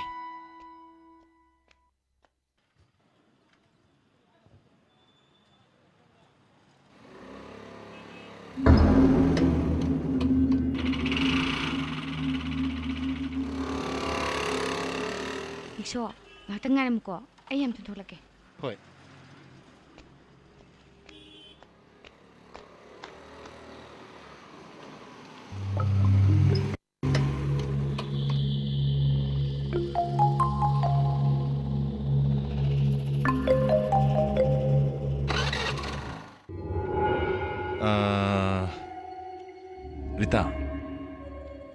Warm ꯇꯥꯏꯒꯦꯗꯅ ꯀꯔꯤ ꯋꯥꯅꯣ ꯌꯥꯕꯨ ꯌꯥꯔꯛꯀꯗ꯭ꯔꯣ ꯋꯥꯗꯤ ꯈꯪꯁꯨ ꯈꯪꯗꯅ 사우디 사우노 호렌시 시등아 호범도 통로 자미네시 비디오가 수행미네시다 야이 세 ꯑꯗꯨꯗ ꯑꯩꯈꯣꯏꯅ ꯊꯣꯡꯕꯕꯨ ꯆꯥꯕꯤꯅꯤꯡꯒꯗ꯭ꯔꯅꯦ ꯑꯩꯈꯣꯏꯗꯤ ꯊꯃꯣꯏ ꯁꯦꯡꯅ ꯍꯥꯏꯔꯕꯗ ꯑꯩꯒ ꯕꯥꯃꯣꯟꯅ ꯊꯣꯡꯕ ꯏꯃꯥ ꯍꯣꯏ ꯑꯩꯈꯣꯏ ꯀꯩꯁꯥꯟ ꯃꯥꯟꯕꯤ ꯍꯣꯏꯅ ꯊꯣꯡꯕꯕꯨꯗꯤ ꯔꯤꯇꯥ ꯍꯣꯏꯅ ꯊꯣꯡꯕꯗꯨꯅ ꯍꯦꯟꯅ ꯆꯥꯖꯅꯤꯡꯕꯗꯣ ꯍꯥꯎꯇ꯭ꯔꯕ ꯍꯥꯎꯔꯝꯗꯕꯨ ꯅꯤꯡꯉꯤ ꯑꯩꯈꯣꯏ ꯁꯥꯍꯦꯕꯁꯦ ꯋꯥ ꯉꯥꯡꯕ ꯌꯥꯝ ꯍꯩ ꯑꯗꯨꯕꯨꯗꯤ ꯃꯟꯇ꯭ꯔꯤ ꯁꯥꯍꯦꯕ ꯑꯣꯏꯔꯛꯏꯅꯤꯗꯅ ꯑꯩꯈꯣꯏꯗꯤ ꯂꯥꯏꯗꯅ ꯃꯤꯌꯥꯝ ꯁꯨꯝꯃꯠꯅꯕ ꯉꯥꯡꯉꯛꯏꯕꯅꯤ ꯑꯩꯈꯣꯏꯗꯤ ꯋꯥ ꯉꯥꯡꯕꯒ ꯍꯩꯖꯗꯦ ꯄ꯭ꯔꯃꯥꯟ ꯑꯣꯏꯅ ꯍꯥꯏꯔꯕꯗ ꯋꯥ ꯉꯥꯡꯗ꯭ꯔꯕꯁꯨ ꯀꯦꯇꯨꯀꯤ ꯂꯩꯍꯥꯎꯒꯨꯝꯕꯁꯤ ꯊꯥꯞꯅ ꯂꯩꯔꯕꯁꯨ ꯑꯗꯨꯝ ꯄꯨꯛꯅꯤꯡ ꯍꯨꯏꯗꯅ ꯑꯗꯨꯒ ꯗꯥꯂꯤꯌꯥꯒꯨꯝꯕ ꯆꯦꯔꯩꯒꯨꯝꯕꯁꯤꯗꯤ ꯅꯥꯇꯣꯟꯁꯤꯗ ꯍꯦꯛ ꯊꯝꯕ ꯐꯥꯎꯕꯗ ꯍꯧꯗꯦꯗꯅ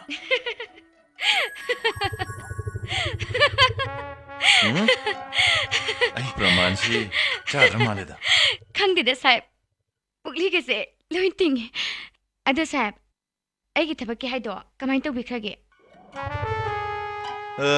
ꯑꯩꯅ ꯗꯥꯏꯔꯦꯛꯇꯔꯗꯣ ꯐꯣꯟ ꯇꯧꯈ꯭ꯔꯕꯅꯤ ꯆꯦꯛꯁꯤꯟꯅ ꯁꯤꯟꯅꯈ꯭ꯔꯕꯅꯤ ꯗꯤꯌꯨ ꯂꯦꯇꯔ ꯑꯃꯁꯨ ꯏꯈ꯭ꯔꯕꯅꯤ ꯇꯥꯟ ꯆꯥꯕ ꯑꯃꯗ ꯅꯪ ꯃꯥꯒ ꯑꯝꯇ ꯎꯅꯊꯣꯛ ꯐꯥꯒꯤ ꯅꯠꯇꯦ ꯔꯤꯇꯥ ꯅꯪꯒꯤ ꯊꯕꯛꯁꯨ ꯑꯩ ꯑꯣꯏꯅꯕ ꯍꯣꯠꯅꯔꯒꯦ ꯑꯗꯣ ꯑꯩꯒꯤꯁꯨ ꯅꯪ ꯑꯝꯇꯪꯗꯤ ꯑꯩ ꯇꯥꯖꯔꯛꯀꯦ ꯁꯥꯍꯦꯕ ꯀꯩꯗꯧꯉꯩ ꯄꯥꯎ ꯐꯥꯎꯅꯁꯤꯒꯦ ꯑꯃꯨꯛ ꯂꯥꯛꯄꯗ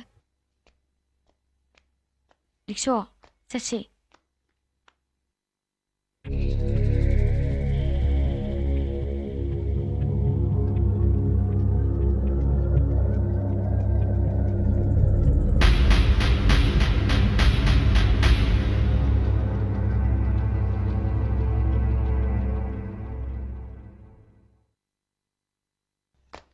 ꯀꯩ ꯊꯕꯛꯅꯣ ꯑꯩꯉꯣꯟꯗ ꯑꯝꯇ ꯍꯥꯏꯌꯣ ꯃꯤ ꯃꯦꯝꯆꯧꯕꯤ ꯔꯤꯇꯥ ꯂꯥꯛꯇ ꯂꯥꯛꯑꯣꯕꯁꯦ ꯅꯪꯁꯨ ꯂꯥꯛꯑꯒ ꯑꯗꯨꯝ ꯈꯪꯅꯤ ꯁꯤꯗ ꯐꯝꯃꯣ ꯊꯕꯛ ꯍꯥꯏꯕ ꯁꯤꯅꯦ ꯅꯕꯥꯅꯤ ꯋꯥꯔꯤ ꯁꯥꯔꯝꯃꯣ ꯑꯩ ꯆꯥ ꯂꯣꯜꯂꯛꯈꯤꯒꯦꯀꯣ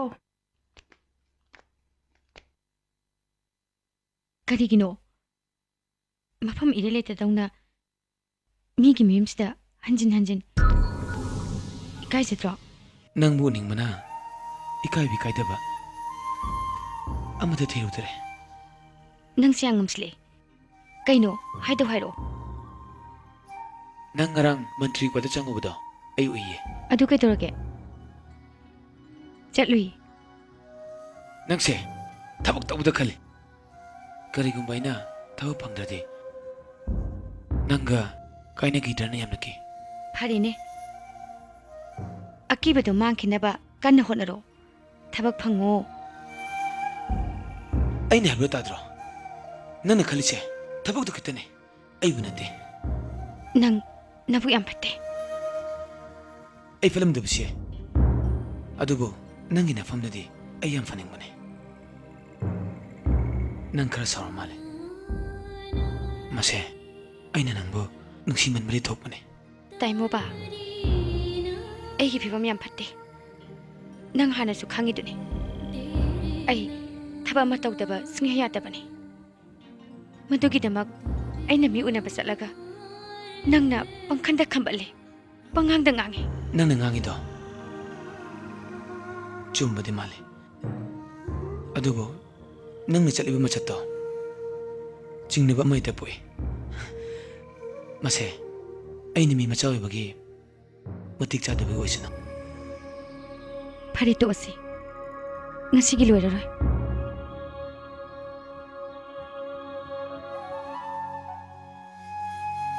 ꯀꯩꯅꯣ ꯍꯥꯏꯒꯗꯕꯗꯣ ꯍꯥꯏꯔꯛꯑꯣ ꯍꯥꯏꯔꯣꯏ ꯅꯪꯅ ꯁꯨꯃꯥꯏꯅ ꯁꯨꯝ ꯇꯧꯔꯗꯤ 이반이기 말이세 밝게도 만드래 뭐에 낭원득이 구동잡을 놓고도 말해 nangi 손배 양반에 아이네 그러게 ng사이데 nang ngangi singse manami 짜짜데 하요 아이네 그러게 kasi tawde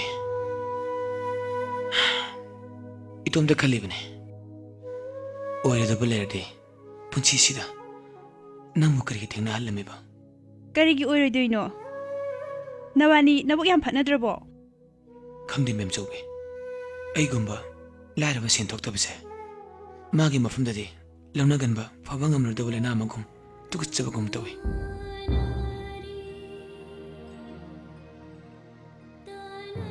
ngasi sibu karino ngasi ni ihen heliko nabani farak ngangnaba ngasi de farak kra ngangre ibani gi marakta farak kra lere farak asi lere makai ibani unadaman phadra be chawbe unaragum si haido ibani kaina se habidi nate ko ai nangonda amukun unaji soy haroi ai chale imoba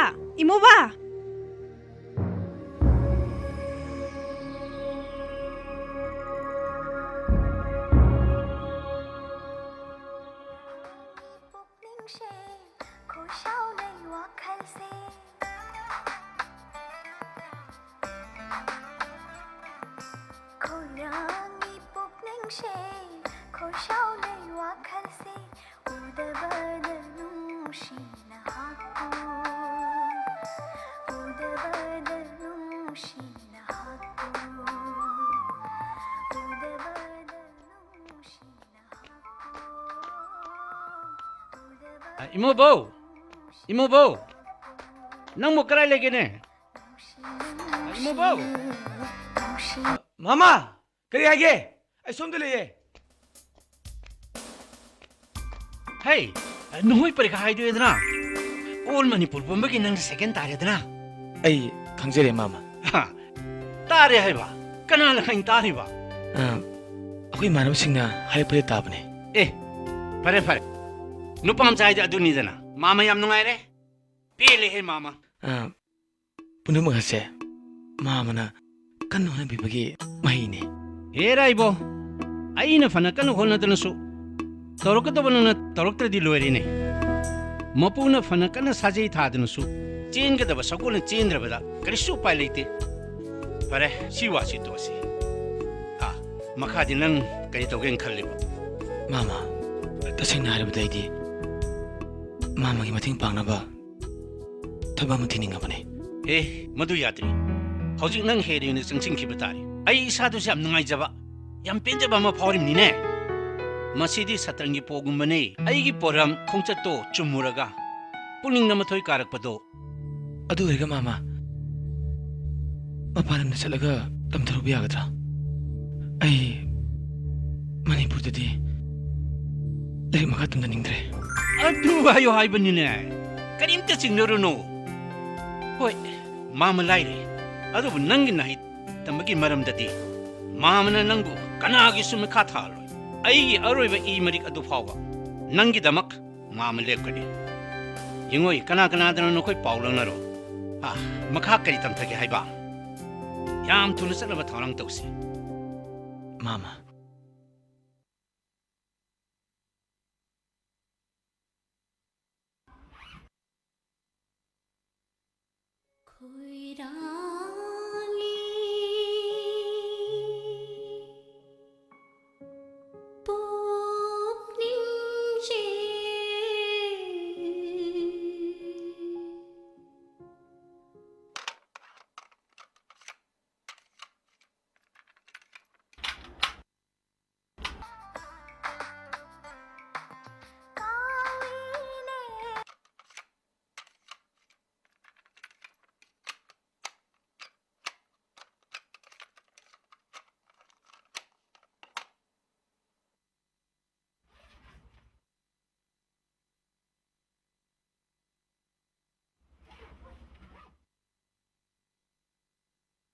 Hai, mga. Kari awar pa lady. Muna ningsingu. Hatu to wada. Maruay ba chang kauni ko. Thojok pa or palitra male khali mama. Pare. Mama.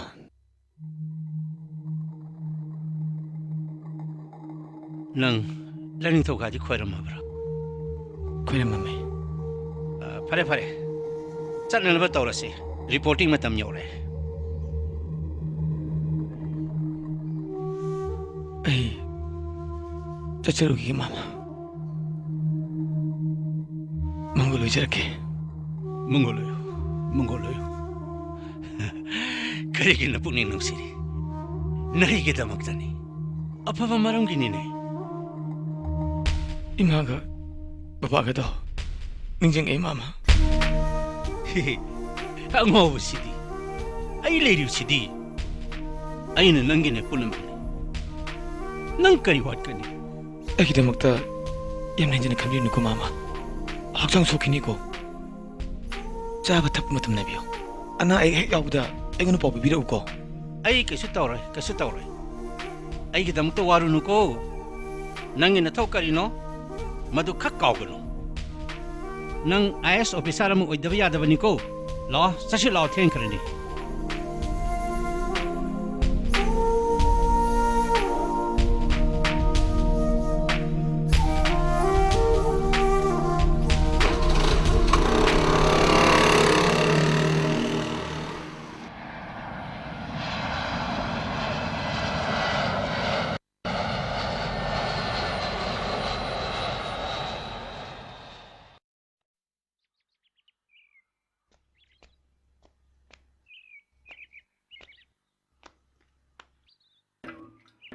Rita ꯏꯃꯨꯕꯗꯨ ꯃꯄꯥꯟꯗ ꯂꯩꯔꯛ ꯇꯝ ꯆꯠꯈ꯭ꯔꯦ ꯍꯥꯏ ꯅꯪ ꯇꯥꯕ꯭ꯔꯥ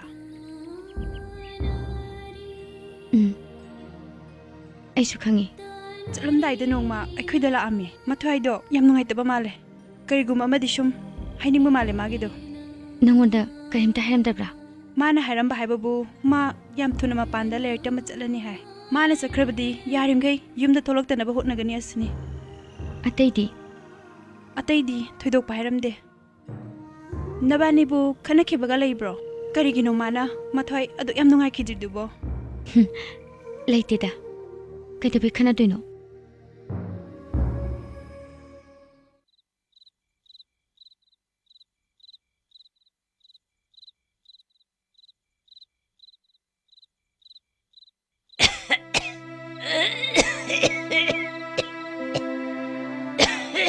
이마, लोग यहाँ कन खुरे।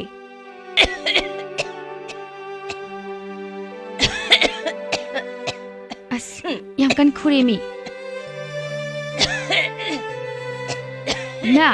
इमा,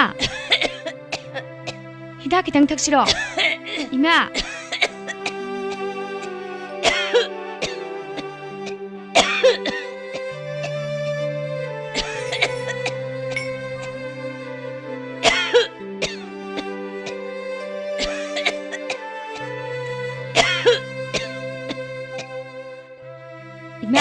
इमा, से हिदाक से कर थक्सी से।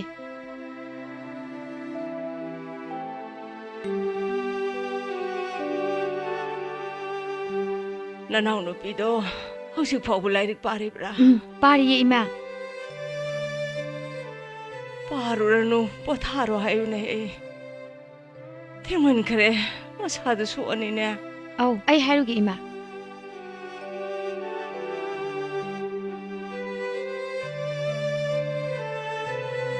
बेमा नंग हा ओराखिदोइरो औ सिसे आई ngaktang ओराखिगे थेंगेने नुंगाई मतुंग ओइरामनि इमाना तुम हाये लोइदोरे सिसे आई पुखाई मुक्तंग ओराखिगे अदुगु तुमगे फरे फरे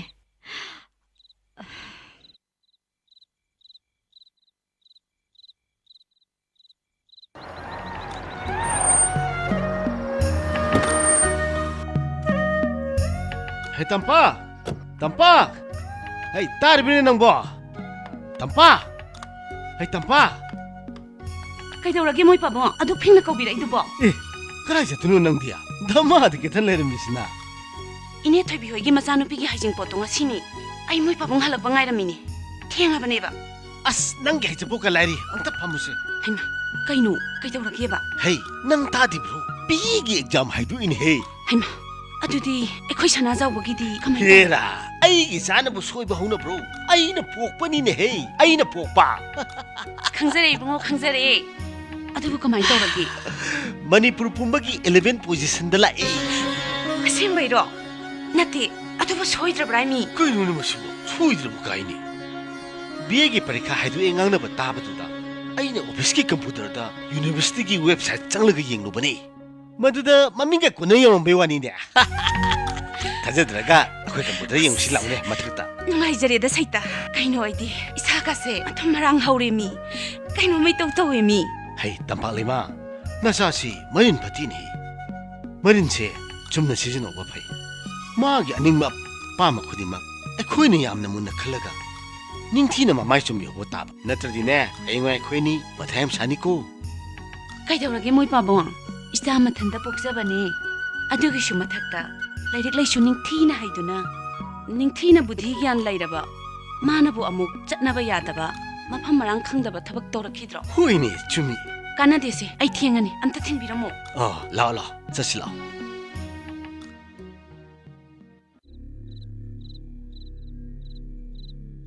이비엠아, 나나오 누피도 후지포 할락들이시부. 이마, 아이나 칸바다 할락가다보 만드레. 아이기 이자지 온톡나게 한다 대다고. 마부 이몽가 시기 먹어. 아이나 후지 오이리바 비밤.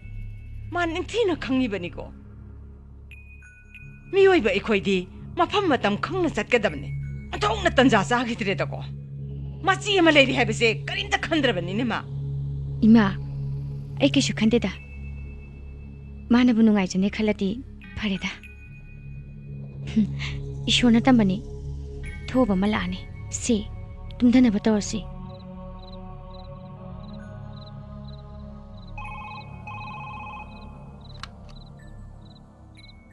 ꯍꯜꯂꯣ ꯀꯅꯥꯅꯣ ꯏꯕꯨꯡꯉꯣ ꯑꯩ ꯔꯣꯕꯤꯟꯅꯦ ꯔꯣꯕꯤꯟ ꯀꯩꯗꯧꯔꯦ 이마 선아자보도 소니도 부르가 라에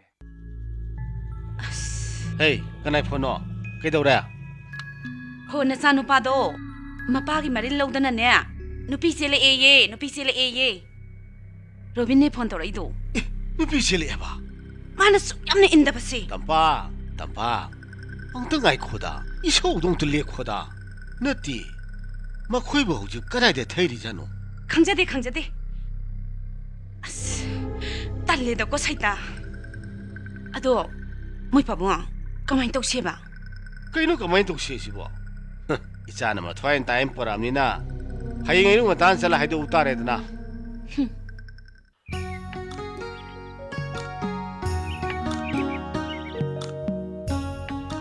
ꯆꯪꯕꯤꯔꯛꯎ ꯁꯣꯝꯗ ꯂꯦꯡꯁꯤꯟꯕꯤꯔꯛꯎ ꯑꯍꯣꯏ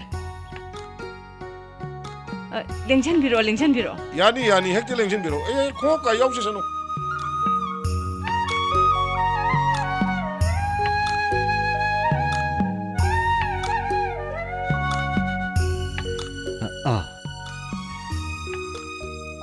솜다 마마 솜다 아이 야자래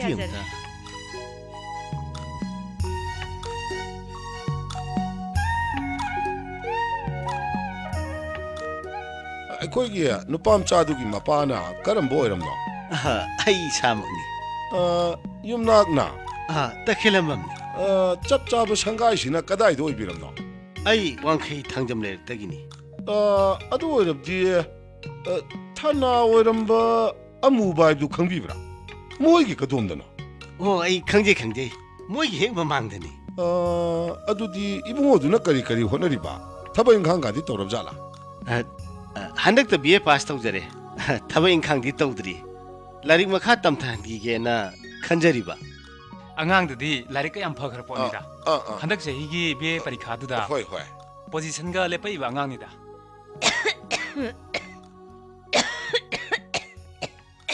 ꯃꯃꯥꯁꯤꯁꯨ ꯃꯁꯥꯁꯤ ꯀꯟꯅ ꯉꯝꯗꯕ ꯑꯗꯨ ꯏꯆꯦꯅ ꯀꯔꯤ ꯍꯥꯏꯔꯤꯕ ꯏꯆꯦꯒꯤ ꯃꯣꯠꯁꯨ ꯍꯥꯏꯌꯨꯗꯅ ꯑꯩ ꯀꯩꯁꯨ ꯊꯣꯏꯗꯣꯛꯄ ꯍꯥꯏꯖꯅꯤꯡꯉꯥꯏ ꯂꯩꯖꯗꯦ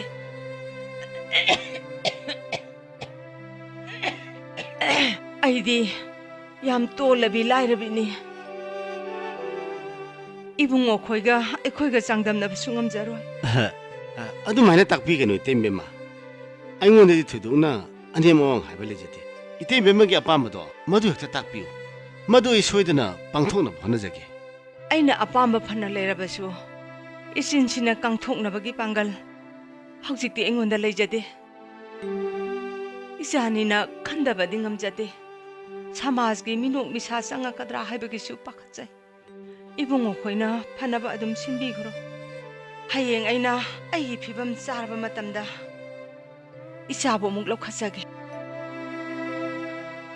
फरे फरे ते मेमा करिसु कायदेदा ते मेमना पामिरबा दुमक अइ पांथोना होनजगे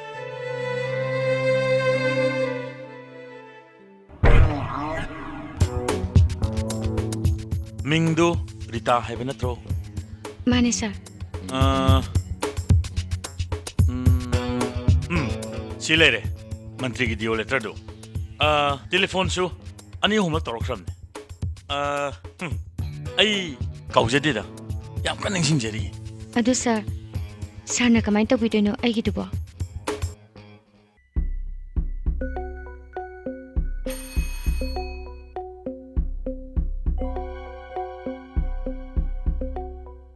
Sar yak bu kopi bra.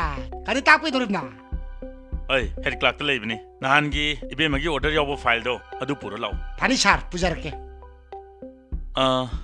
Rita तसेंग हारबदा अई नंगी थबकतु ओइनना बसिनिंग बनी अदुदा सीएम की इंस्ट्रक्शन ओरे माले डीपीसी की रिजल्ट टू स्टे तौखिनबा सेक्रेटरी दगी ऑर्डर अम लाकबा अई हौजिकती उपाय अमता लेतबदुनी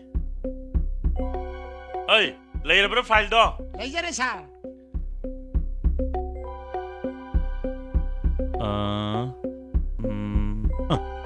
तू सिदा लेरे गोमिंगी ऑर्डर इदो ओंतंग यिंबिगद्रा याजरेदा सर अइने येंगा कदौदोइनो हारिसनेदी यारुदोइ जालो सर खरा लेरेगा मुक सोइदना यानिदा मतम खरगी वानी अदो अखोइ रितासिबो अतै सिनफमदी करी करी हैबिगे कैसो हैतेदा सर एम्ब्रॉयडरी खका तौजे ट्रेनिंग लोइजरे सर अदुदी तान्याम चानरेने सरकार की ओबेस की मचौम ले वोकेशनल इंस्टीट्यूट सिंगदा ट्रेनिंग सिंग दे मो पीबा सेंथंगनी मदु इन होना बिरो सेंथंग दो फंगनबा अय त होना जरगे सरना ताकपिरिबदो अइगिदी लाइबक याम फबनी अदो थबकी वाफमदुदी अदुम तो ओदोइरो ए कदुई तो उगदगे थबकी डीपीसी दो हाइदोरप ngaina सरकार की स्कीम दो तुम तो होबई वाने कई काय के सिबो हा यम नुंगाइजरे सर सरना मदु ओइनबा खरा होना बिरोने फनी आई सोइदना म होना जगे अदो दरगासमदि थाबिरो दरगाससु आई त इरेगेदा दरगासतुगिदी ए दुम थाजरके यानी अदुदी सर ए यम योगजरके यौरोनी रिता अदो मरमरक तकासु कोइथरोको फनी sir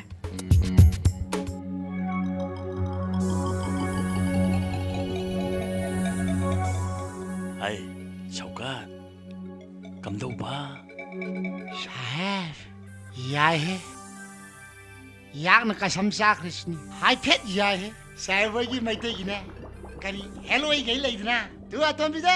Sine ai na phaji harishni. Sahib, hai phet phaji hai sahib. Hai. Nang natay madaga mo haido uno ko. Kadai di wanu da sahib. Yak kari hai tu rinda. Yak puyan hai to kan mai ta.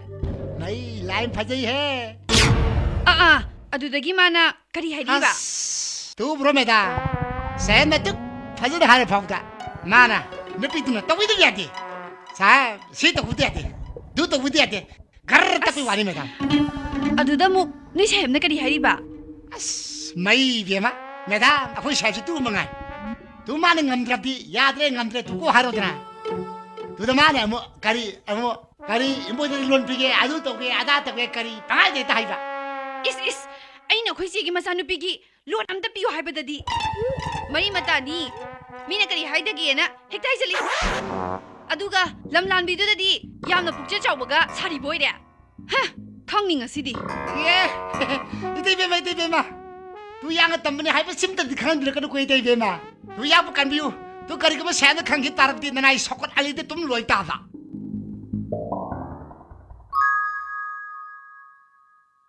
मसकपु क्या फजगिने सोकत नहीं बेमा अलाई कस ला कसम सारिसनी ते बेमा इते बेमा या पुना सिन दिहाई निको इमाई मसक की साथी फजग सारी ते बेमा फै खोइदी सकना इते बेमा निपिद्र फजी हारिस है इतने दिन तो इमाद कारी सुहेल जाते यहाँ का समझाने सनी कदाइदेनो सोकत नंसु पंथा है थागली फरे फरे दुई शेफ तो नंना खरा कुपनी यिंगसिंगदबा लम हेक हेलकपदा अइंगोंदा पोकपिरकदबा इतने दिन मा दुदी याक मुन्न खंग खर जानी दुदी इतने दिन मा या अमु योग चलके दुदी इतने दिन मा या नंगा साई दे युम दा हानि जाबेंग लोली सिबु बस बराबर खाली सु याव दे अस ngarang su en sang leram tatna tu jagang du ga kari isin du tol ga tum sajilim se lo solution wala sune matung da mu hairu ko aduga nang na ingon da di pau kap na pirakadaba ai te be ma yan no ngai jere tu ai te be ma ha ko sahab ke kari su khadi runu tu gi di sakula yak tum khinu lei jere sti yak na khot da mun sene jagani da Budi te mema ya amu yok sire. Mama tai pun biyo. Ihe pungsi thenge ne ben lak pana hantare. Abe tiphин di yauraba? Yaure mama. Kompas ti? Yaure. Phare. Posan birage se ben la ani. Hima bhala e. Lao.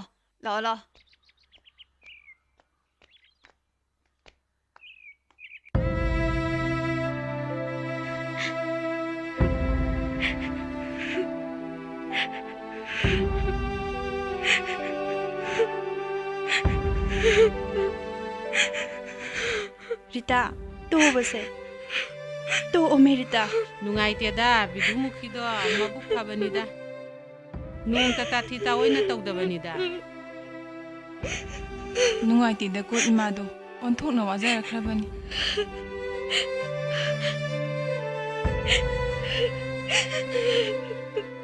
khangde masi taibang palase singaktani ekhoi sunongbadi loin chatkhige doribani Rita kapanova to osi ekhoi muk chatlage satang anta laki ko Bema akhoi mu yoroge ko hoi ma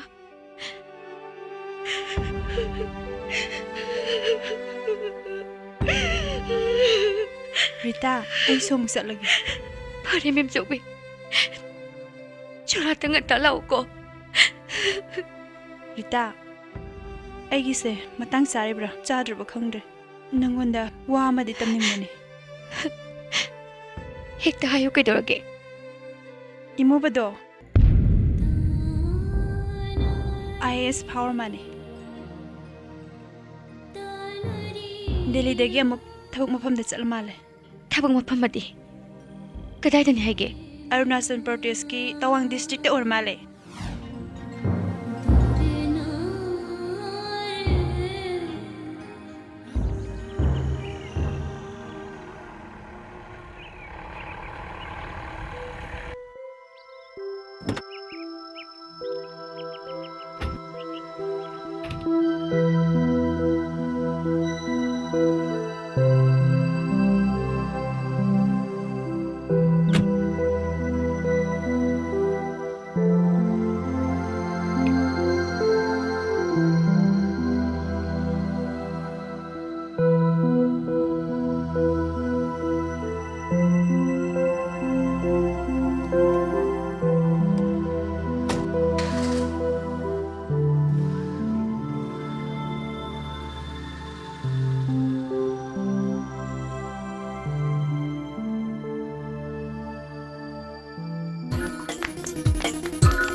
Sorry.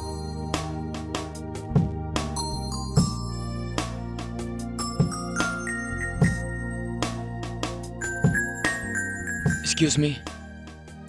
Is this Superintendent Jayant's quarter? Mani. Yani, ay kaugthoksarake. Oh. Aidi maitain ni khangjarudre. Ay masanupi ni. Asina inaw nupi. Yani, lengsin biro.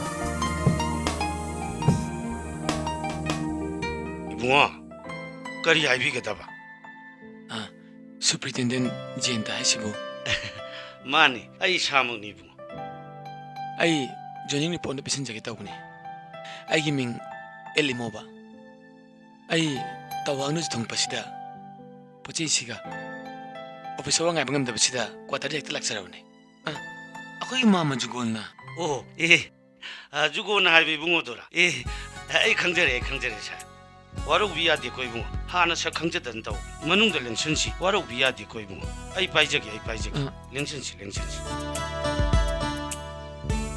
tekta lengsen biro chala ane ba koi hana ta jara ai koi di si chaya na su sare yorok baga sa lo han na ba ngai dun le ra hojik sarna bubi ga dori basi SDO charge na tana DC ki su in charge bubi ga dori ba hey lao sila oba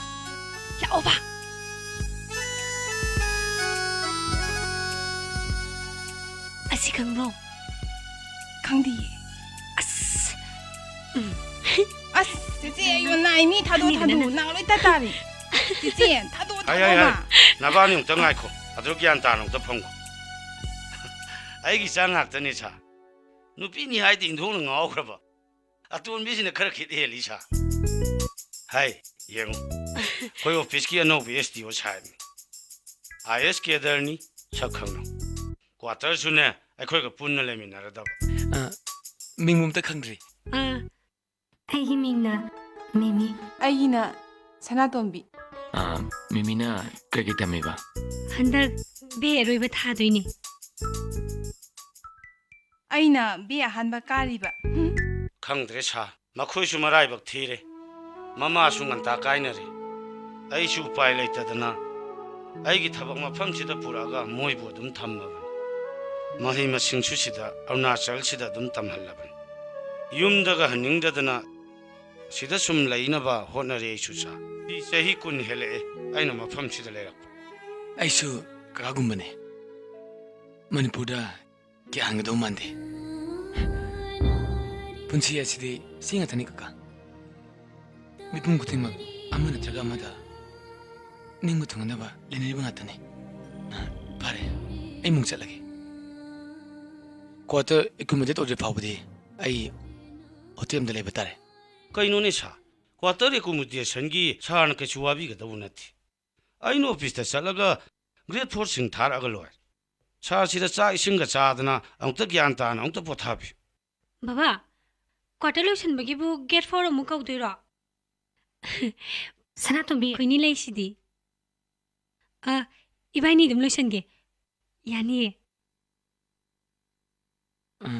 parene dudi akoi punna plop lo semina lore ne hai be ma na ba ni chalo injang a haw ba ma na parvap thong to ur hoi baba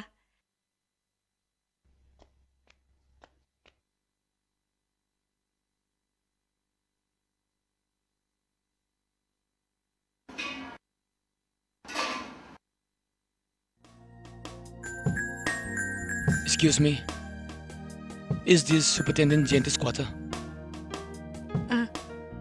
mane yani ai kok thok serake oh ai di maitei ni khangjarudre ai masa nupi ni asina inau nupi yani lengsin biro ibe ma nang bu chak tu loi dir ba nei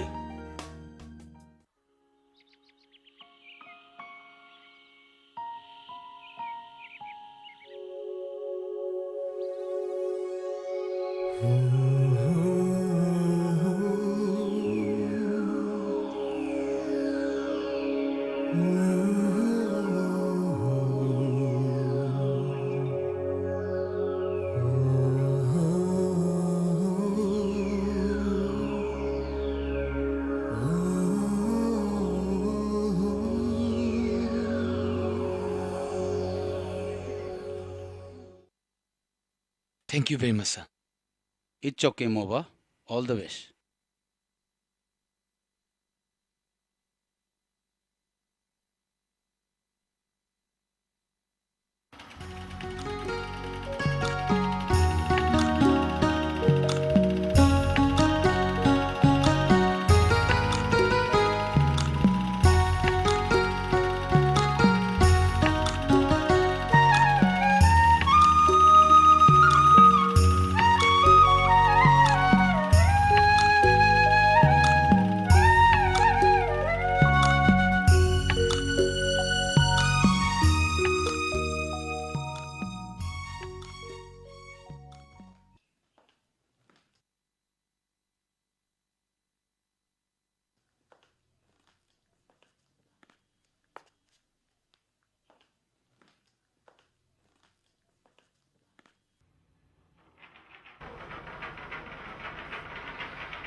ꯂꯩꯇꯦꯕꯨ ꯅꯨꯡꯁꯤꯕꯤꯕ ꯑꯍꯦꯟꯕꯇ ꯄꯥꯝꯕ ꯁꯪꯁꯥꯔꯁꯤꯗ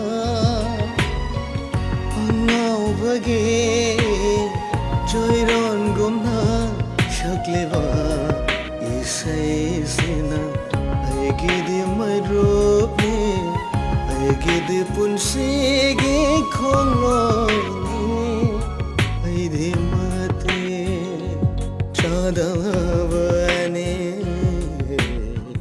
ꯀꯅꯥꯁꯨ ꯂꯩꯇꯦꯕꯨ ꯅꯨꯡꯁꯤꯕꯤꯕ ꯑꯍꯦꯟꯕꯇ ꯄꯥꯝꯕ ꯁꯪꯁꯥꯔꯁꯤꯗ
सखने आईदे कायना इसे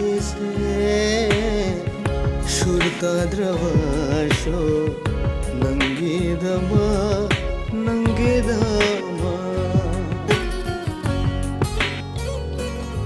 आईदे माते चादवने कना शुलैते बु नुंशिबेवा अहेनबत Pamba संसारसिदा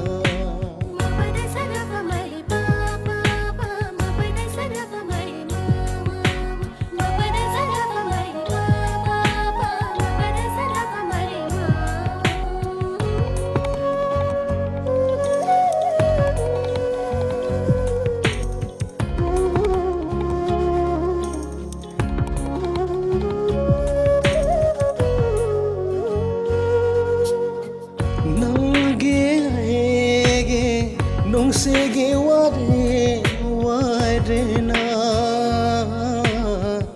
oira basu kaina bana panthung pham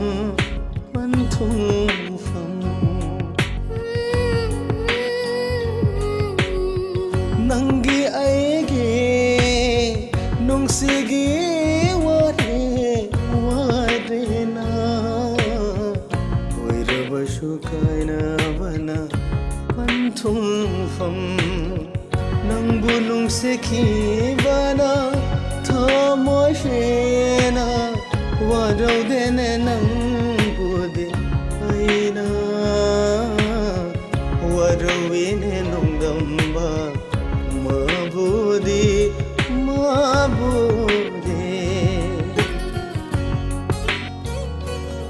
aide mate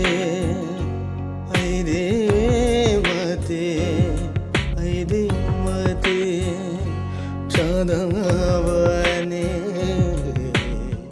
कना शुलैते नुंशिबेवा अहेनबत पाम्बा संसारसिदा अङाउबगे चोइरोनगुम्ना शक्लेवा इसैसिना अइगिदि मरुपे अइगिदि पुन्सिगे खोंलोनी अइगिदि मरुपे अइगिदि पुन्सिगे खोंलोनी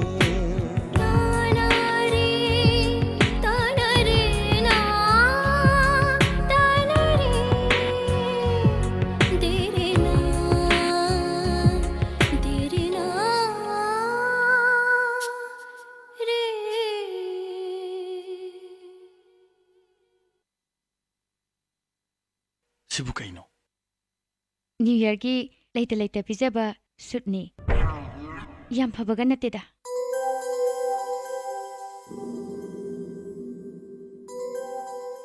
हाय सिदी याम फजेना फी मसु खनबगादी यामैको अदो अइबु नंगोंदा new year की सी करी पिरोबा पिबिरक्तसी आइदा अइगिसी खुलंग पामदना पिजबगदी नतेको करी वानोदा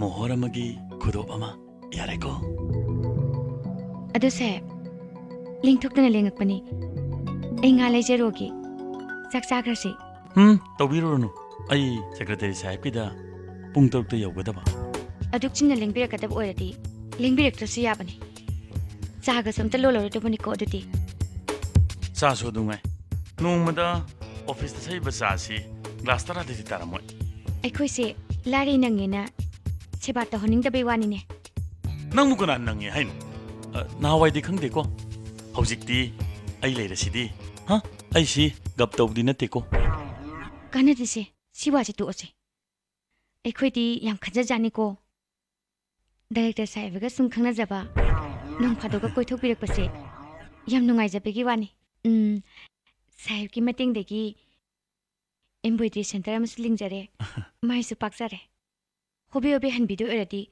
हेंगैदी लिंगबिरानु इबेमा मतंग लाखिनिदा हाय नंगबु हंदंग मरक्ति मिनिस्टर दो उनगिद्रब्रा मथंग चाबा मी नतेदा थबा हापीनी हारगा सही अहुम मरी सुरेदना हापीद्रिसे अदुगी बुदी चही तरा सुरबाव हापतबा याम लेरिदा याम फतबा मी ओरमी मसिंददी याम फबा मियेंग नायंसु याम नुंगाइतबा अइदी हानदेसु क्या थाजदबनी हारिदुनी मतम मांगनमनेना अस मिगी वातोक्सिसे साहेबना अइगी थबकतो कमदौगिदोइनो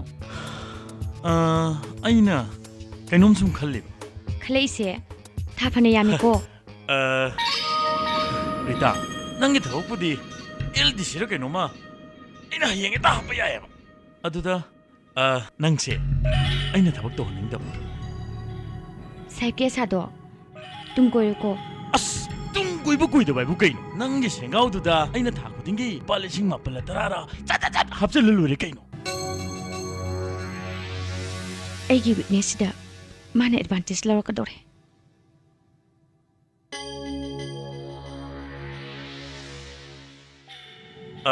फरे खलु यारकनी खन्ना ऐशुंगाइगे हे एम्ब्रॉयडरी दुदी मयामदु थवा यावना थबक सुबु उइदा हे अयम नुंगाइ हे थवा यावना होनबिउको मथंगी सेंथंजु अमु खरेना थादजरके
अखोइदी धर्म काइजनिंगदे अगांगसिंगदुगी वातनबा तौबियु मिगी मिवा मसागा ताबा ngamजरोइको हेरा कदुबि तादुइनो कांदेसे तान जारदिने दिल्ली चौसी आदा हैंडलूम की मेला तौदुरी मणिपुर की ऐन सिंदुइनेबा याइने अइदी लंगफेमते चत्रि करम कांदनो था मखाय मु वाले चलुसे कोइरुसेबा अस युमनेना तौरिदुना शांति फंगदिन फेन फनकन उंगसुबा sewing इंगदेबा चलुसे hi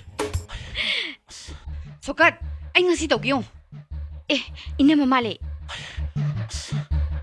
Mấy điểm mà lấy được na. Is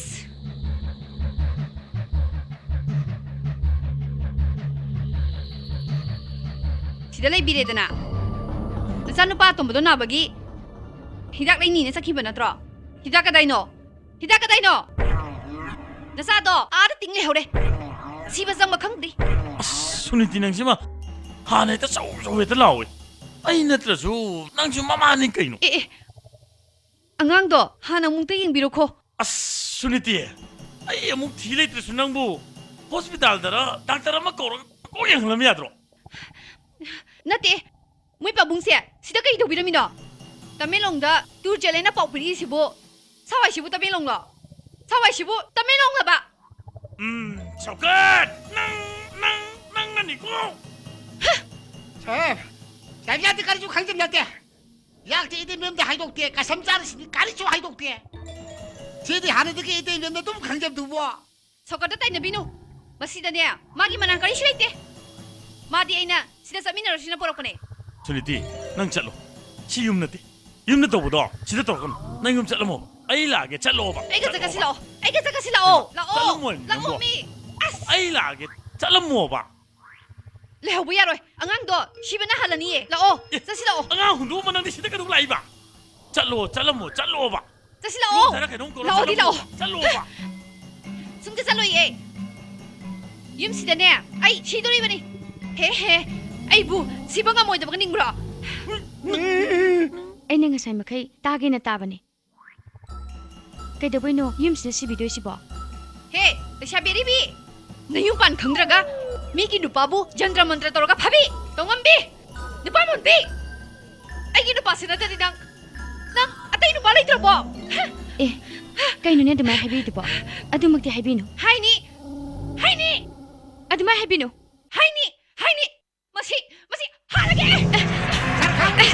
sarkam halage bukan ini musam bi halage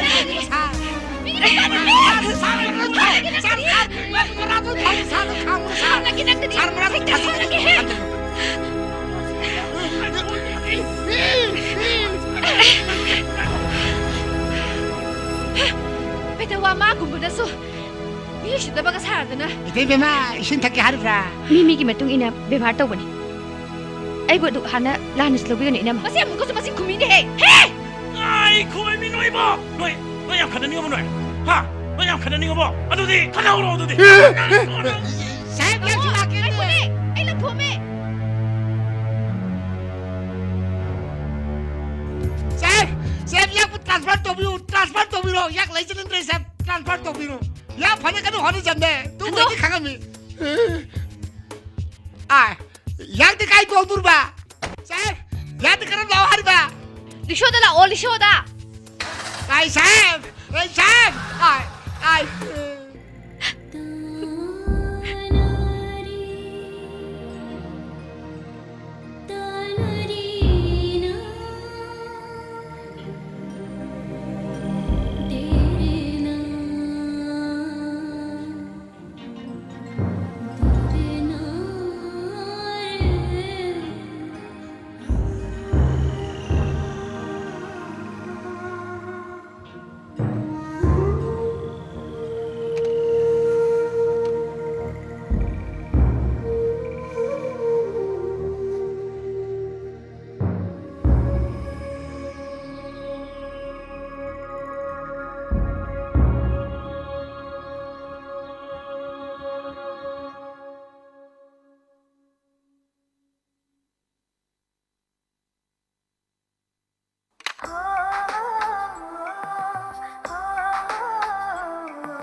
Mimi, kaidaure? Kari haninge? Hꯧziki sai diyam pasai. Kanano sai dubo. Kana sunate? Nang kangaroi. Tamo sarsu isai tabayam pambro. Pame. Nang di pambro? Ai su pame.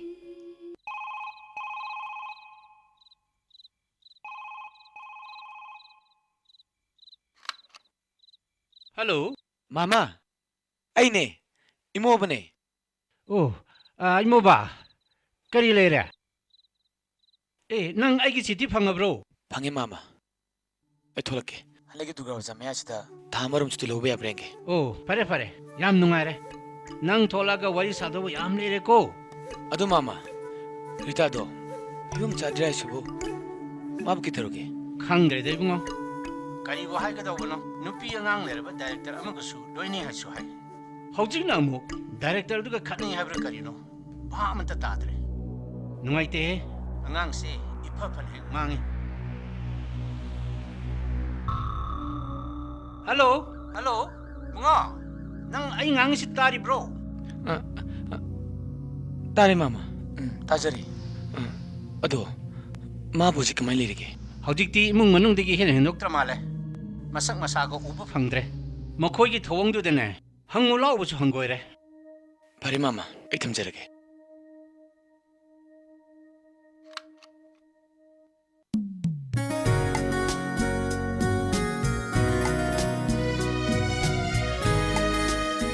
Asung na haoina ayes ka phang ise ngak tra chi Kai do ngak te ba. Mi lai phadana tai ni kai no. adu chi chi IS officer amni kaina mi atai dawna yamna pombu ka stawti adum jam jamdra Adubu magi sakpamda magi mawong matawda yam ningamdabagi mami madi tai. adudi kari gi oramni nangdi amuta hangudra chi chi Ai di ke do hangdei ba. Mi kila nai wafam dabu ai ne ta ngu ya brane. chi chi ai nangonda wa amta hangina Kai wano nang tamu imu base nungsibra masingang sine hengang busidi. Mi asuk sakrabo officer sibu ai kumbi kashulai tabi amana adubu hekta oi ya bro. chi aisu angang macha mati natreda adugi su mathakta nangse ai ge pumina ba ijini nangi miyeng na yeng nangi na pungda khali ba wakhan aisu kamaina khangoi doina chana tombiya nang wadu to warim ngang ba pambasina adubu mina takhraga seran toran khan khiroidro lao just lao che hayo ba nang ma bu nungsi da bro kaino ne masingang sibo kai kanda da dang auction ai no che koko hayo ba nungsi da bra ba nungsi daga su nungsi de dum hayo kai dogi che angang nang aingon da khoirang khoi saung na halakanu ko hairo be ma ngasi dagi nang ga haima chana tombiya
मी लेबिब्रो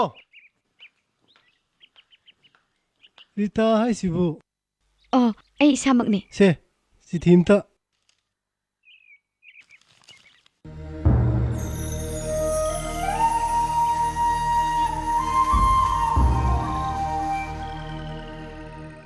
रीता चही क्या की वाखल आशा ngasi mikupsida pangthawale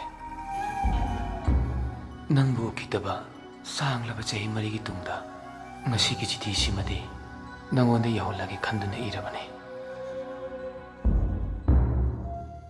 Rita sangsar sigi jiba amatna khangbidrabasu ahing nungthinnadi khangli aina nangbo kayam nungsijaba ai koi ani thamoi thamoida kang khong chainaba gum tawe masi khanglabasu upai fibam dudi amuk hangat pa yaroi taba fibam amata lehore nang ne he khai khiba nabuk patte habdo chame aise yam kamale mikhup amagi matam phawba nangbu aina mityengi wangmada thamningde aina thabak tawdabagi damak nang yamna waki madugi artha dugi damak tani aina thabak tokibasu adubu ngasidi artha da kari mata thokdrida kari guma nang wai thungnaramlaba asuk yamlaba punchigi mari marang artha gi wafamse thoklam dabsi hai matam amadadi nangina famda ai hak leite khangna khangna saubasu chaibasu ngamlamme nangi fajabna mangda hek leirabada asa kaya ga loinana fajabagi fajaba ngatang haike adamu ngasidi nupa oirabasu ningman hekta mangoinare maboksimadi loirasuna nakalle karigumba lere bak haiba maleraba mafamdudi karigumba ingonda hangba taraba khwaidagi nungsiba khwaidagi fajaba khwaidagi awa nungagi inot hapiba posak ama thenarapra hairabadi punamakto nangna oi haiduna ai chingnaba leituna khongani ai famdadi prithvi asida nangondi henba kanasu leite lupa sanga khatang pirangera yamna luba thaba ma sinagadab lei nangi nafamda aina ngamsabi ting pangningi nang hojik yamna wane na tai se lupa lak anegi check ama yaukibane loksala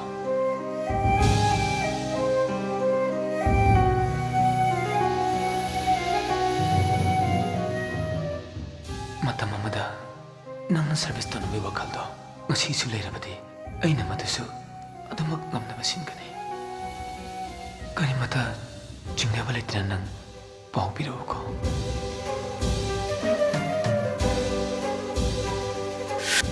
hausikki matamdabu kaino ngamnaba khara chapa tabani aigidi kanana chembini kanana aigi thabak thibirakani loisilakpasida nangna haikiba wa ama ningsingnase nangna haikidana nungsiba minungsi haibasina mi amaga gi marakta thong oiba yaroi paisa khaktana oini adubo aidi haininge nungsibadi aina pak chawa thong ama leroi asigumba sakudaba thong ase landana nungtigi nangna aigi nakta lai ainasu nangi nanakta chatle masi maknasu aina namoda iningba khara iba ngamlibane loirege ko nake imo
mocha नंग पोचे सुरब्रा सुरे से अदो नंग embroidery centre दे चलमब्रा चलुरे over अपागा यंगमब्रा येंगमे से lung अनौसु थुंगौरे तवांगदगी हलगा कोलकाता की मेला दसु याव चतोइनी लोनगदब मैमदो लोसिलमनबा सिनरमेको सिनरमे से तवांग से तो शिव कई से कना उनबनो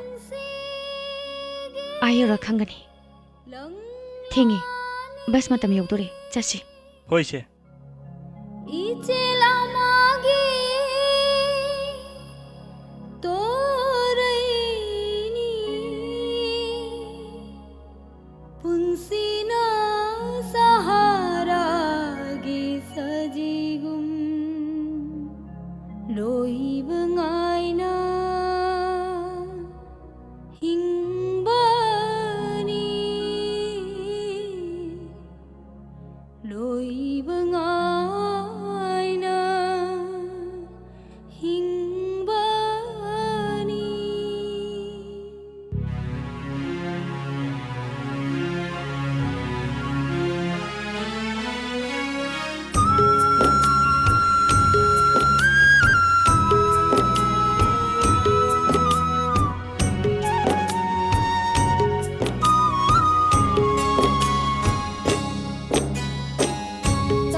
Sidi.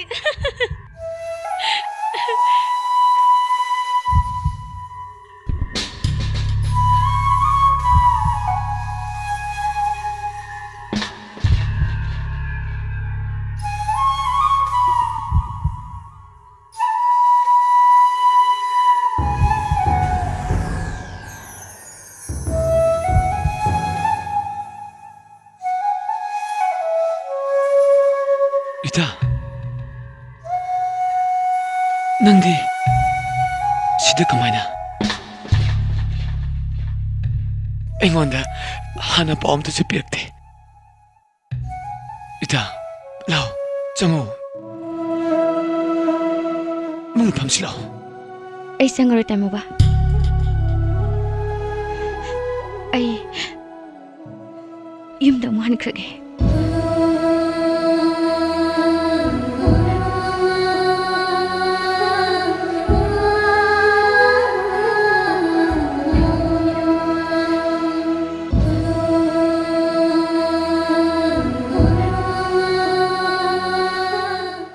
ꯑꯩ ꯇꯥꯏꯃꯣꯕꯒꯤ ꯆꯤꯊꯤ ꯆꯦꯛꯇꯨꯒ ꯐꯪꯉꯦ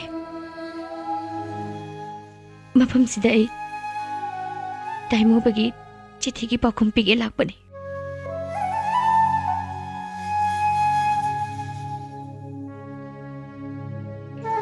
ꯑꯩ ꯆꯠꯂꯒꯦ ꯔꯤꯇꯥ ꯔꯤꯇꯥ ꯔꯤꯇꯥ ꯔꯤꯇꯥ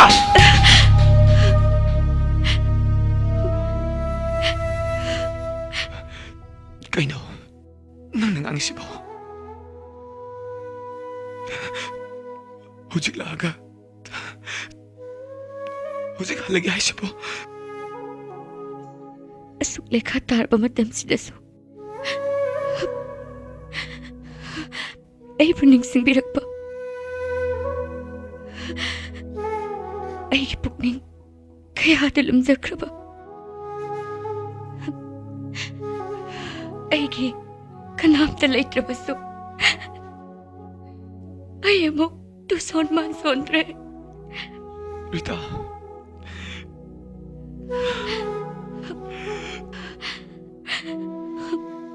ꯅꯪ ꯑꯩꯕꯨ ꯋꯥꯔꯧꯅꯨꯀꯣ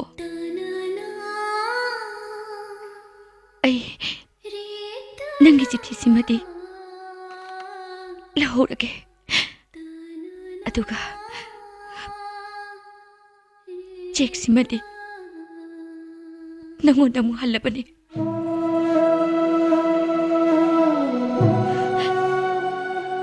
ꯑꯩꯅ ꯃꯇꯝ ꯑꯃꯗ ꯅꯪꯉꯣꯟꯗ ꯂꯥꯟꯈꯤꯕ ꯑꯩꯅ ꯉꯥꯏꯉꯝꯈꯤꯗꯕ ꯃꯗꯨꯒꯤ ꯄ꯭ꯔꯥꯏꯖꯤꯠ ꯑꯣꯏꯅ ꯅꯪꯅ ꯉꯁꯤ ꯎꯔꯤꯕ ꯂꯥꯏꯔꯔꯕ ꯂꯥꯏꯕꯛ ꯊꯤꯔꯕ ꯃꯁꯤꯗꯒꯤ ꯍꯦꯟꯅ ꯋꯥꯔꯕ ꯄꯨꯟꯁꯤ ꯑꯃꯗ ꯑꯩ ꯍꯤꯡꯂꯨꯔꯒꯦꯀꯣ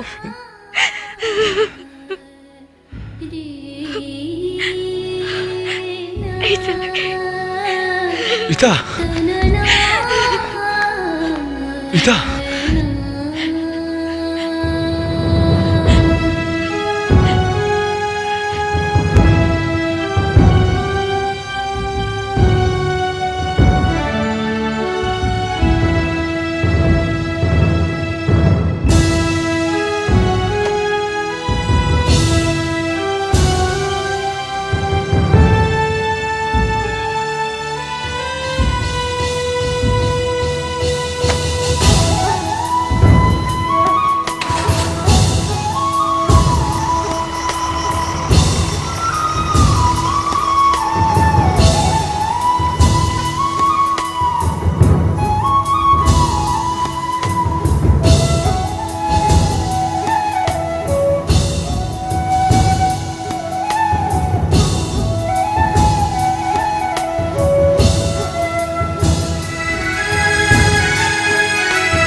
ꯇꯧꯔꯤꯁꯦ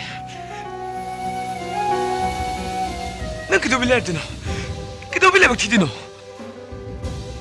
ꯑꯩꯅ ꯃꯇꯝ ꯆꯨꯞꯄꯗ ꯅꯪꯒꯤ ꯃꯇꯦꯡ ꯄꯥꯡꯒꯅꯤ ꯑꯃꯔꯣꯝꯗ ꯑꯩ ꯂꯩꯔꯗꯤ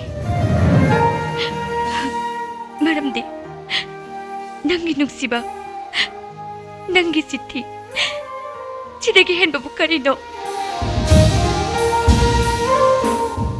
ना की चिट्ठी असिना अइबु मपोक अमदा पोखले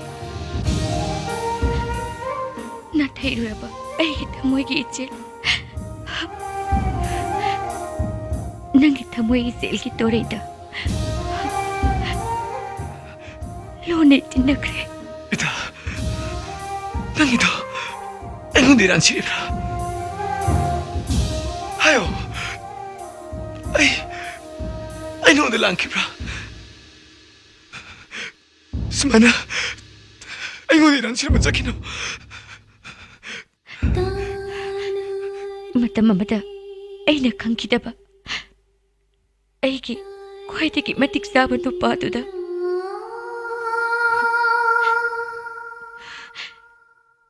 अइना लाले हाइबा ngamalle masi matang ibani khangdaraga lore punsi sida amuk unaba unadaba maduna wapam mama oiragasu aroi basida aidi haikini nang nabuk yang penting